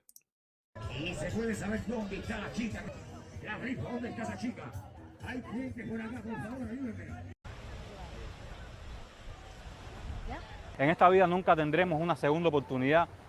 Okay, I'm muting because I have no idea what he says, and the last thing I need is for him to drop a C-bomb in what do they speak in Cuba? Cuban?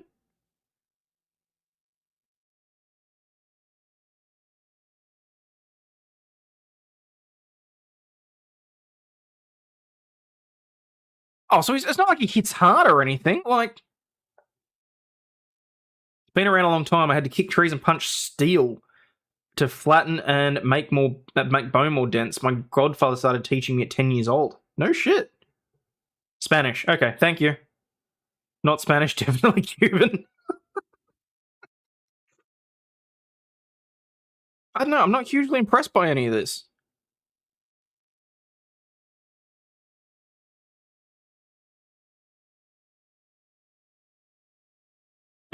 Jesus, Mandy.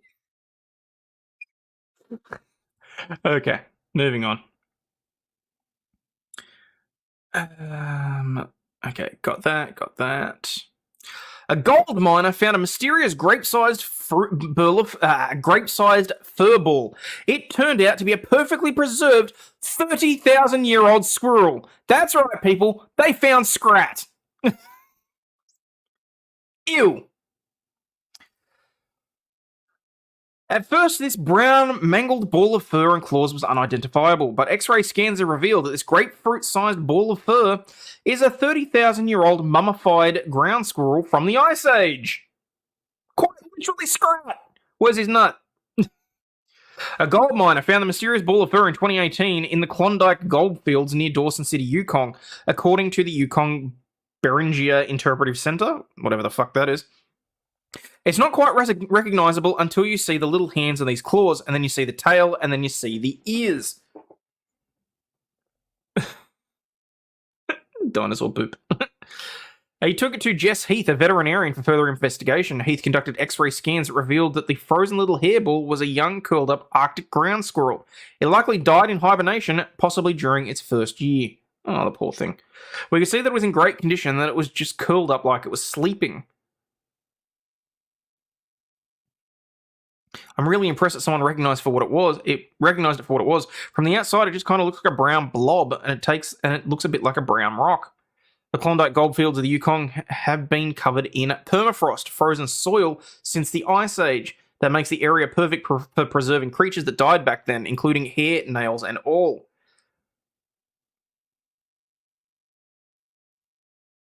I kind of don't want them to have, like, unwrapped this. Gold miners have previously found a mummified wolf pup and an immaculately preserved baby mammoth.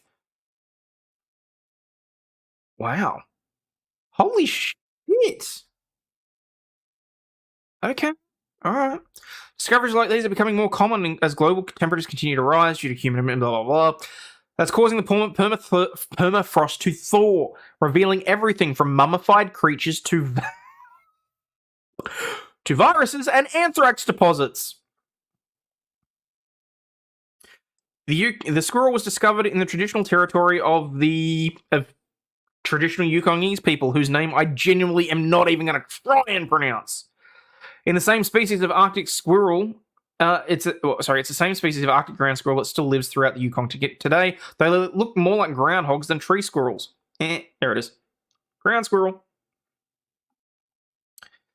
Arctic ground squirrels make nests underground for their hibernation. Many of these nests have been preserved since the Ice Age, and they're common in the Yukon, but finding a preserved squirrel like this is rare. I study bones all the time, I'll bet you do. And they're exciting. They're really neat. No, they're not. But when you see an animal that's perfectly preserved, that's 30,000 years old, and you can still see its face and its skin and its hair, all that, it's just so visceral, it brings it to life. Bitch, you bring a 30,000-year-old squirrel back to life? I'm gonna next I want you walking on water. Pretty damn cute though. So, okay. So an Adelaide postman has taken on a Hoon driver in an Adelaide park. The postman on his delivery route made a citizen's arrest after catching a driver doing burnouts in an allegedly stolen car in a park in Adelaide's north. The driver was found bogged in a grassland by a witness along with the postman yesterday. The ordeal was filmed by Susan Lacey, who witnessed the incident. I can't wait to see this. This better be good.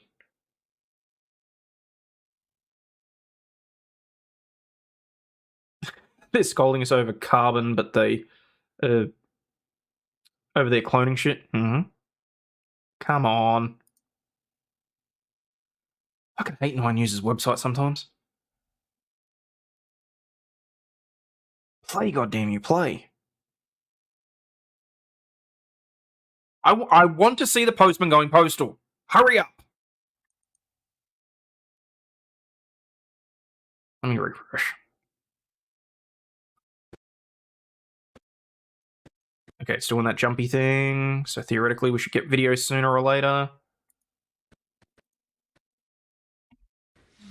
There we go. The sound of morning bird song and burnouts at Elizabeth South.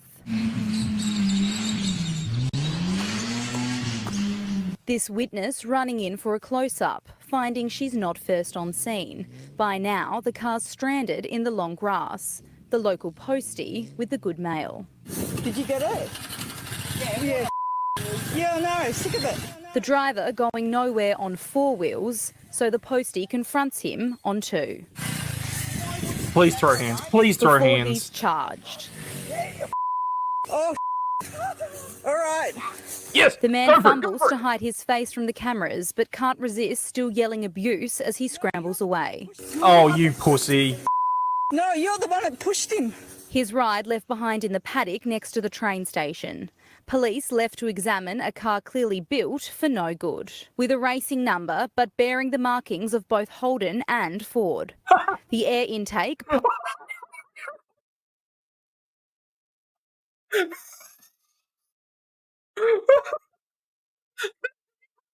Like the air intake, the license plate. Look at what he's got on the fucking windshield. Oh my god. poking through the bonnet and carrying the number plate.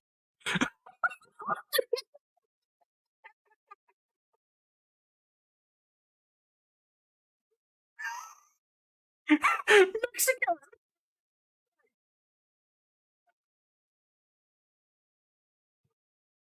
This is the car version of a mullet. So yeah, are you happy there were still mullets involved?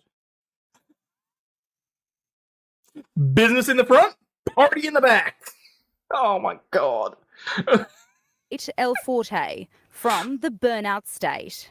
You don't know what these people might do to us when we stand our ground and protect the neighbourhood. There's a lot of older people here that live here, and yeah, so I am a little bit of a protector. Meantime, the Pretend to postie's be job nice when we wasn't fight. done, Fuck no. chasing the man down, I'm shocked that delivering this, his hiding place this was just to a police. pussy that ran I must away. say that the postie was the hero for the day. You're in trouble, ha ha ha, big show off. The man in the vision does appear to call out to a mate nearby as he runs away.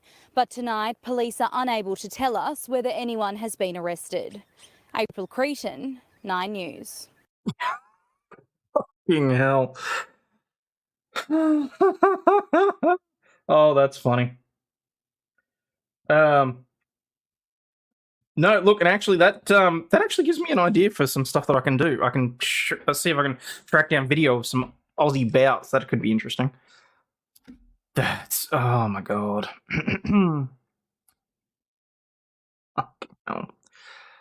Oh, moving on to another story. Wow, I really should have thought of a better segue than that. Moving on to another dead story. Woman spreads brother's ashes in a packed pool club in Ibiza. Because, you know, nothing better than, I was in a pool in Ibiza and I felt something raining down on me. A woman has sparked outrage on social media after she was filmed spreading her brother's ashes into a swimming pool in an Ibiza club. Sharing a post on TikTok, the woman appears to be dancing along to the music in a pool filled with others before appearing to pour a dusty grey powder. The incident occurred at a popular party venue, Ushawa? Fuck it, I don't know. The woman then smiles and laughs it off, seemingly unbothered by the video's caption, "Just me sprinkling my brother at the club." The video went viral after it was first posted to TikTok and was later shared onto X, formerly known as Twitter. At what point are we actually going to deal with that, by the way? Yes, Abomination, that was definitely a custom job with the car. At what point are we actually going to either just stop calling it X or just stop calling it Twitter? Because every fucking news article has to say, oh, on X, formerly known as Twitter.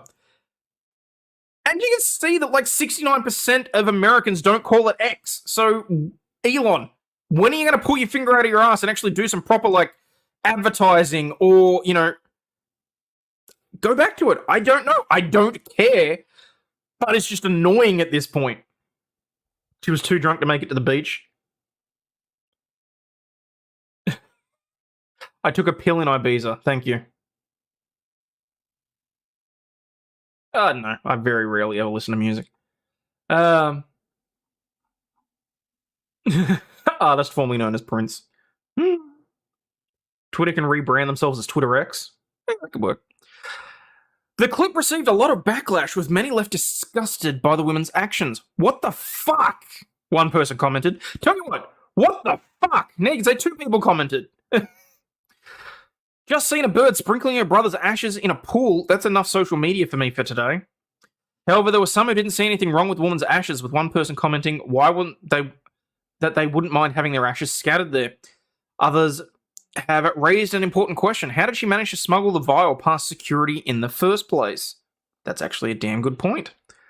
According to Lad Bible, the person who originally posted the video to X claims that they have been contacted by the venue and asked to take the video down from social media immediately. Yeah, because it's not it's not really a great look for them, is it? Can we just call it Twix?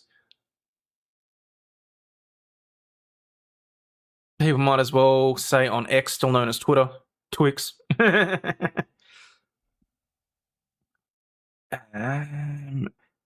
The hotel is an adult-only venue within the seaside resort of Playa den Bossa. Playa den Bossa, okay. And is massively popular with tourists. Well, I hope they're going to drain the pool. Past pool parties have featured world-renowned DJs like Calvin Harris and David Guetta. So, what the fuck? How is that even remotely relevant? Was David Guetta there when she poured the ashes into the pool? Like, seriously, way to just try and boost your article reach by saying, oh, here's the names of some people here's the names of some celebrities that people may wind up searching for. Try doing that on YouTube. I've noticed, and don't think I haven't noticed, YouTube, that clearly you've got some sort of agreement with Mr. Beast. Both of my videos that mentioned him in the last 3 months have been, not 3 months, shall we say, it's probably been a month and a half now that I think about it.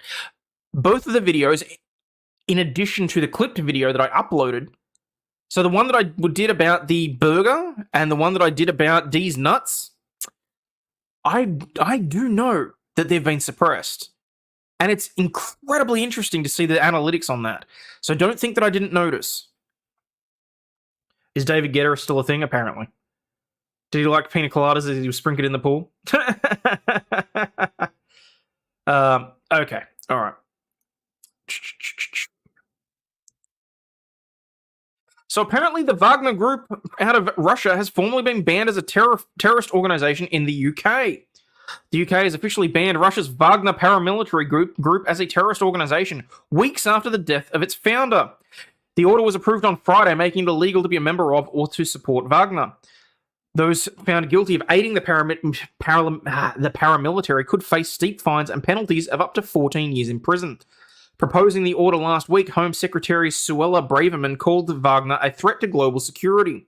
Wagner's continuing destabilizing activities only continue to serve the Kremlin's political goals. They are terrorists, plain and simple, and this prescription order makes it clear in UK law. Under the order, it is a criminal offence to support the group. That includes arranging meetings to further its activities, expressing support for its aims, and also displaying the flag or logo. What, you mean this flag? Have I committed a crime in the UK now? When I die, I hope my relatives pour my ashes into a filtration system that will inevitably get cleaned out and end up in a landfill.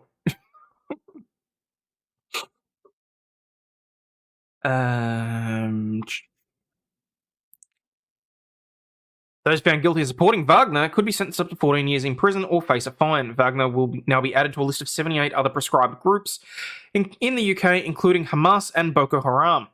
The Wagner paramilitary group, founded in 2014, quickly became a key tool of the Russian state power under Vladimir Putin. The group has helped to support allies of Putin in countries such as Syria, Libya, Mali, and the Central African Republic.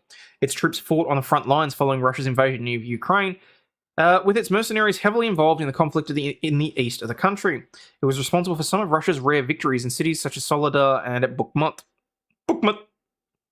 Wagner got their cheeks clapped by the US military in that video I shared with you months ago. Yeah.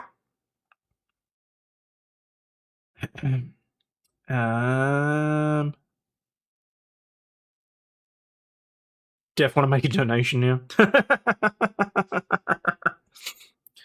So, yeah.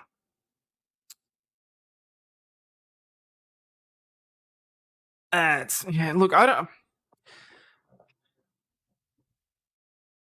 don't know. I don't know about this one. I mean, obviously the UK can do whatever the hell they want. They can label whoever they want as a dishonorable undesirable organization. I mean, they did it with bikie groups here, and like, I'm just not sure how it makes any sort of difference. So,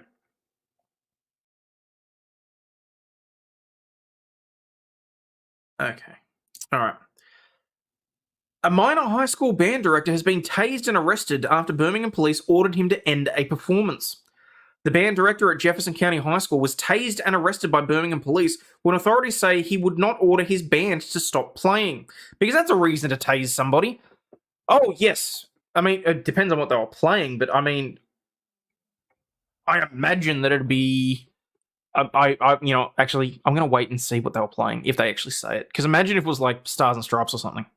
The incident happened on Thursday night following the Jackson Olin High School versus Minor High School football game, which was played in Jackson Olin.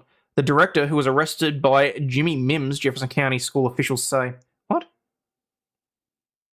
Oh, is Johnny Mims.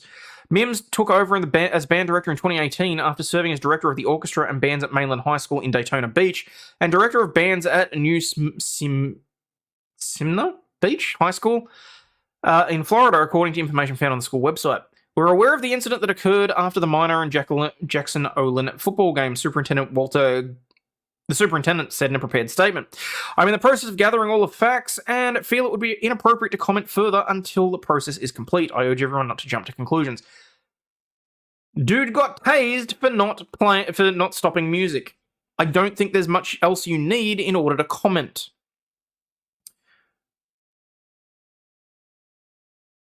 I'd love to tase the director of a school marching band for playing stuff outside and loud.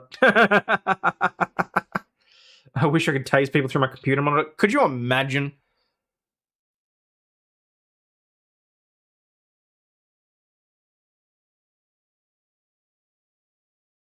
That may have just given me an idea, but I'll come back to it. I'm a band director. This is my people a few years ago, but once and always a band director. Okay.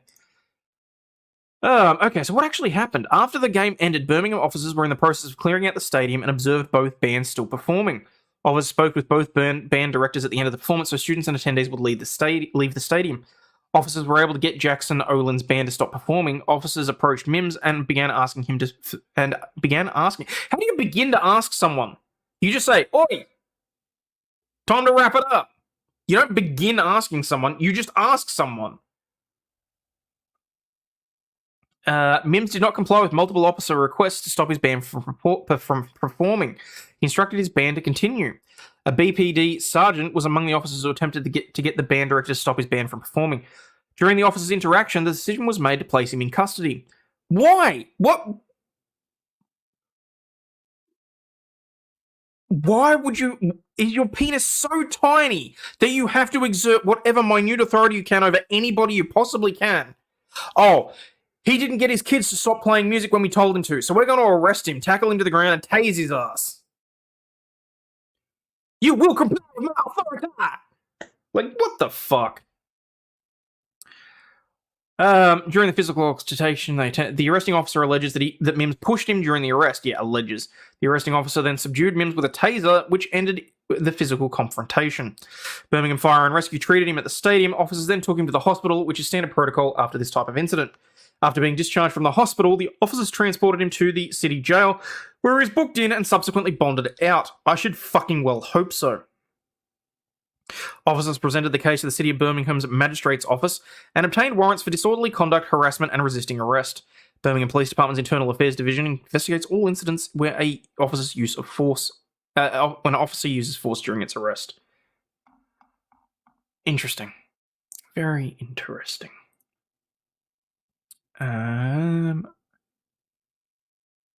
Oh, and look, we're going to head back to Birmingham very quickly because I didn't realise this is the same website.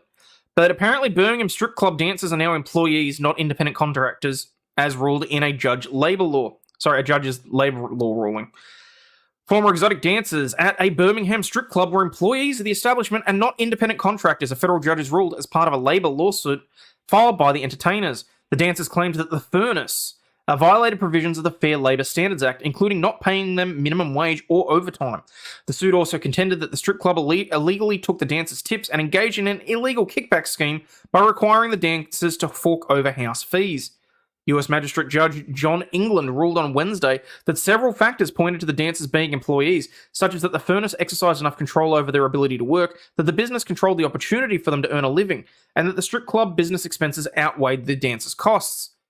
First and most crucially, the Furnace controlled dancers' access to the club and its customers by controlling the hours during which the dancers could perform at the club and the customers dancers could interact with. While dancers could and did advertise themselves to customers via social media and other means in an effort to draw them to the Furnace, that was insufficient for a dancer to actually perform for those customers. The Furnace said the fact that the City of Birmingham required the dancers to obtain a dancer's permit and a business license supported its argument that the entertainers were independent contractors. England disagreed, noting that the city said that there was no relationship between acquiring the permit and license and independent contractor status. Among the other reasons, England ruled a reasonable jury could not find that the plaintiffs independent contractors. Therefore, the plaintiff's motion for summary judgment is due to be granted in this issue. A status conference on the alleged labour law violations is set for October 23. Parties should be prepared to discuss the next steps for this case, including whether they believe the magistrate judge-led mediation would be beneficial. So there you go. No relationship with the soul. Happy to help. Douchebag knows the music is to stop immediately and the school stadium cleared. He was trying to off that lame-ass drill drum contest shit with the other school. Okay. How much do I hate England? This is Birmingham in America. Why would I hate England? In my younger days, I helped many dancers out with living expenses, one lap dance at a time, says Dirk. Oh, shit. Alright, where are we? Oh, we still have to do the marriage proposal. Shit, how did I forget about that? Where'd we go? Close that, close that.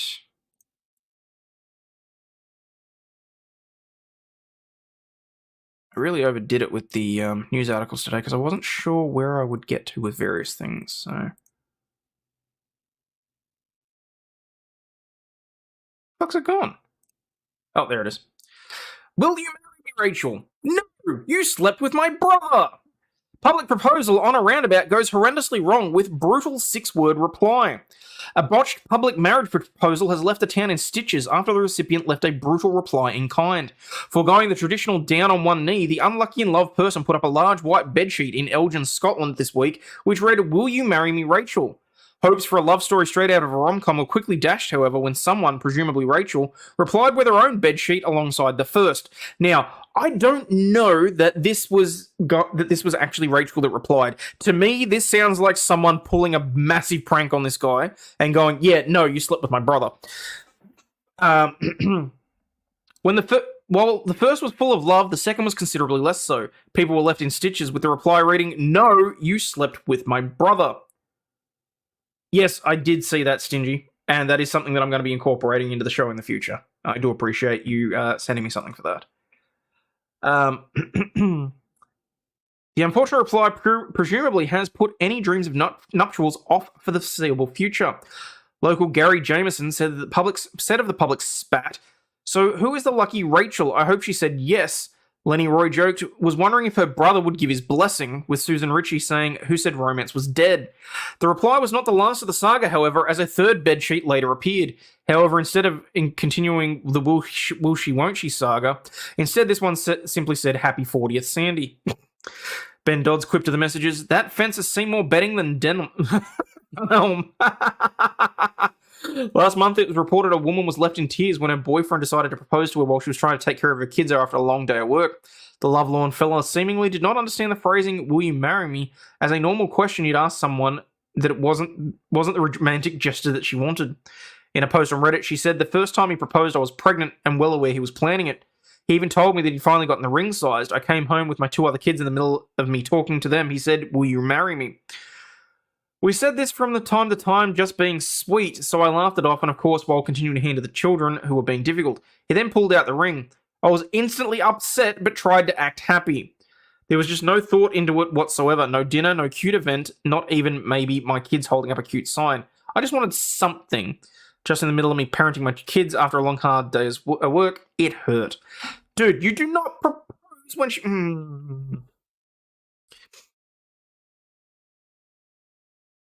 See, I feel like this is a prank. I really do.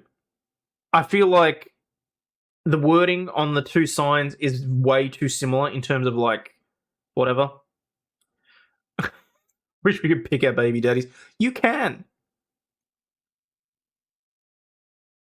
It's worse than the sticky note wars, sticky sheets. Ugh. No, for one instance, it was spoiled. He was proposing and some kids drove by yelling she cheated.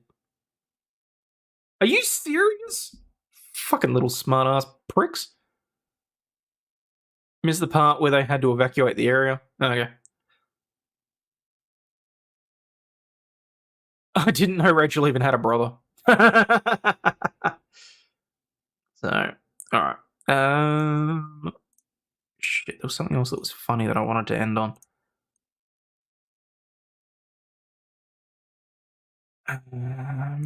Naked man shot.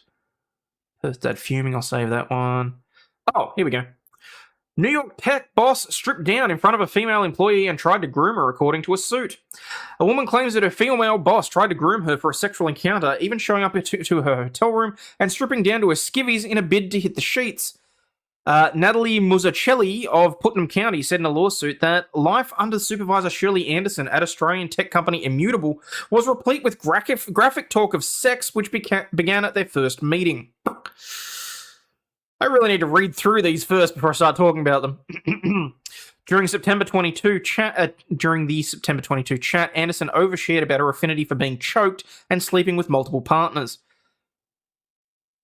Okay, I get that that people in the US are not used to us Aussies being open and not prudish. I understand that. Let's see how far she goes to get her into bed, though. You Aussies propose sex so directly. Is her boss Lizzo? God, I hope not.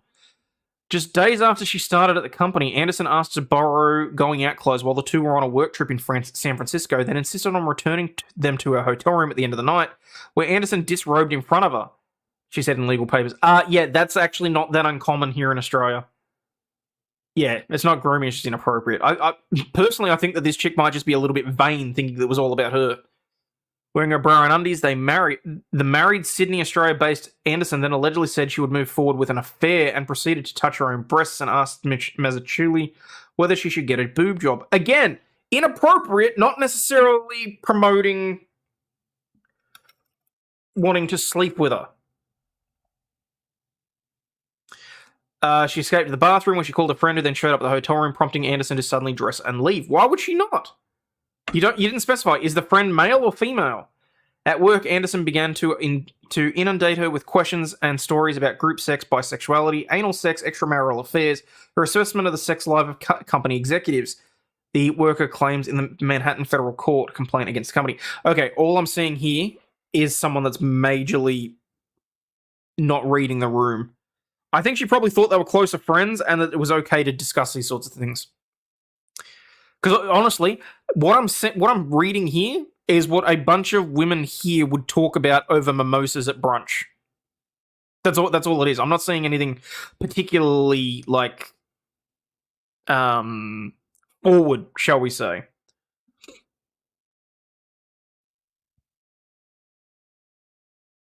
Just keep eye contact and stay professional. Where are we?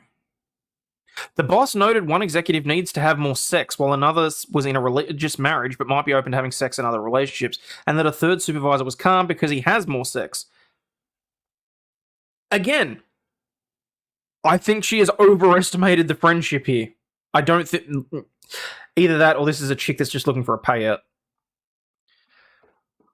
In an obvious effort to lure her into a sexual encounter, she expressed her desire to sleep with more women and keep exploring sexually. She told Anderson in April that she was pregnant, prompting Anderson to question whether she could do the job and issue a negative performance review. She complained and was fired without explanation days later. There it is. Bitch with an axe to grind. Anderson, who left the company in May, could not immediately be reached. A spokesperson for Immutable said the company strongly rejects the allegations as without merit and will vigorously defend the action. As well, they fucking should. Captain Bipto, apparently not, because it may cause someone to think that you're trying to sleep with them.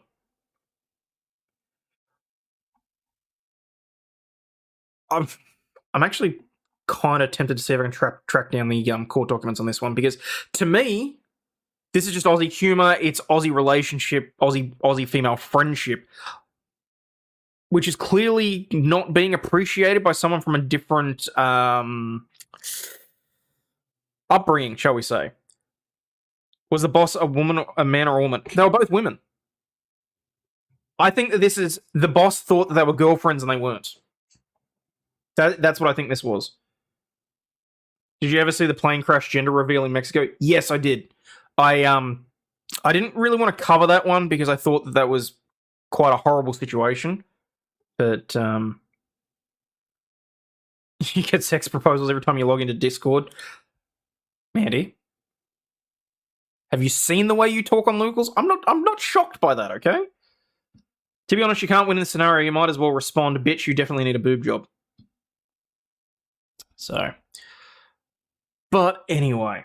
Alright. Oh, we can talk about the meteor crash. We'll finish off with the meteor crash. And finally, we have a hole dug by two lads on the beach has been mistaken as a meteor crash on the news. This was funny.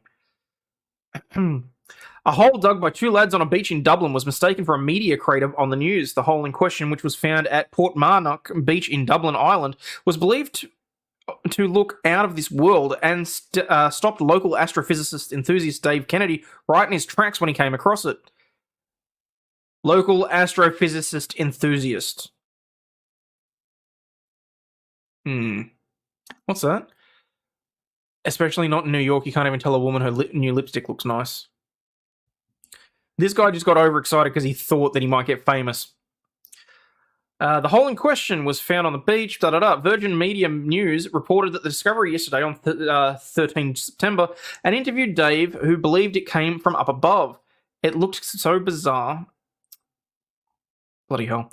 Many passerbys also allegedly believed they'd witnessed the aftermath of a cosmic event. Speaking about the mysterious hole, Dave told Virgin Media News, as you can tell here, there's a scorch mark on the side here. So it would have been at that angle that it came down, and it's weighty. I'm not sure of its composition, but we're definitely going to have to find out. Show me the scorch mark! The news outlet did note that there had been no confirmation that the hole was at the site of a meteor strike. Dave spent the day reaching out to astronomy experts to see if they could help him solve the mystery. Since then, however, the entire thing has been completely debunked with video footage to prove it. Taking to social media this morning, one formerly Twitter user, shared a clip of how the mysterious hole came to be on the first place. Lads, I'm in bits. Virgin Media News are reporting on a hole on the beach that could be the aftermath of a cosmic event. Some fellas literally dug it during the day with a kid's shovel. The way your man was talking about the rock being an asteroid has me in tears. Please let there be the side-splitting situation has clearly made quite the impression on the internet, with a whole avalanche of people rushing in to share their reactions. Literally a fucking photo of them. That's funny. Well, this is awkward. What a shambles. While some people decide to take the opportunity to poke fun out of Dave, the ex-user posted the big reveal video, offered a following tweet. Some of you freaks are being very fucking weird about Dave, who by all accounts is just a guy who got excited when he found a big hole and a cool rock. I didn't see a rock. He didn't see a rock. People have been doing that for thousands of years, you assholes. Don't be wankers. Where's this video?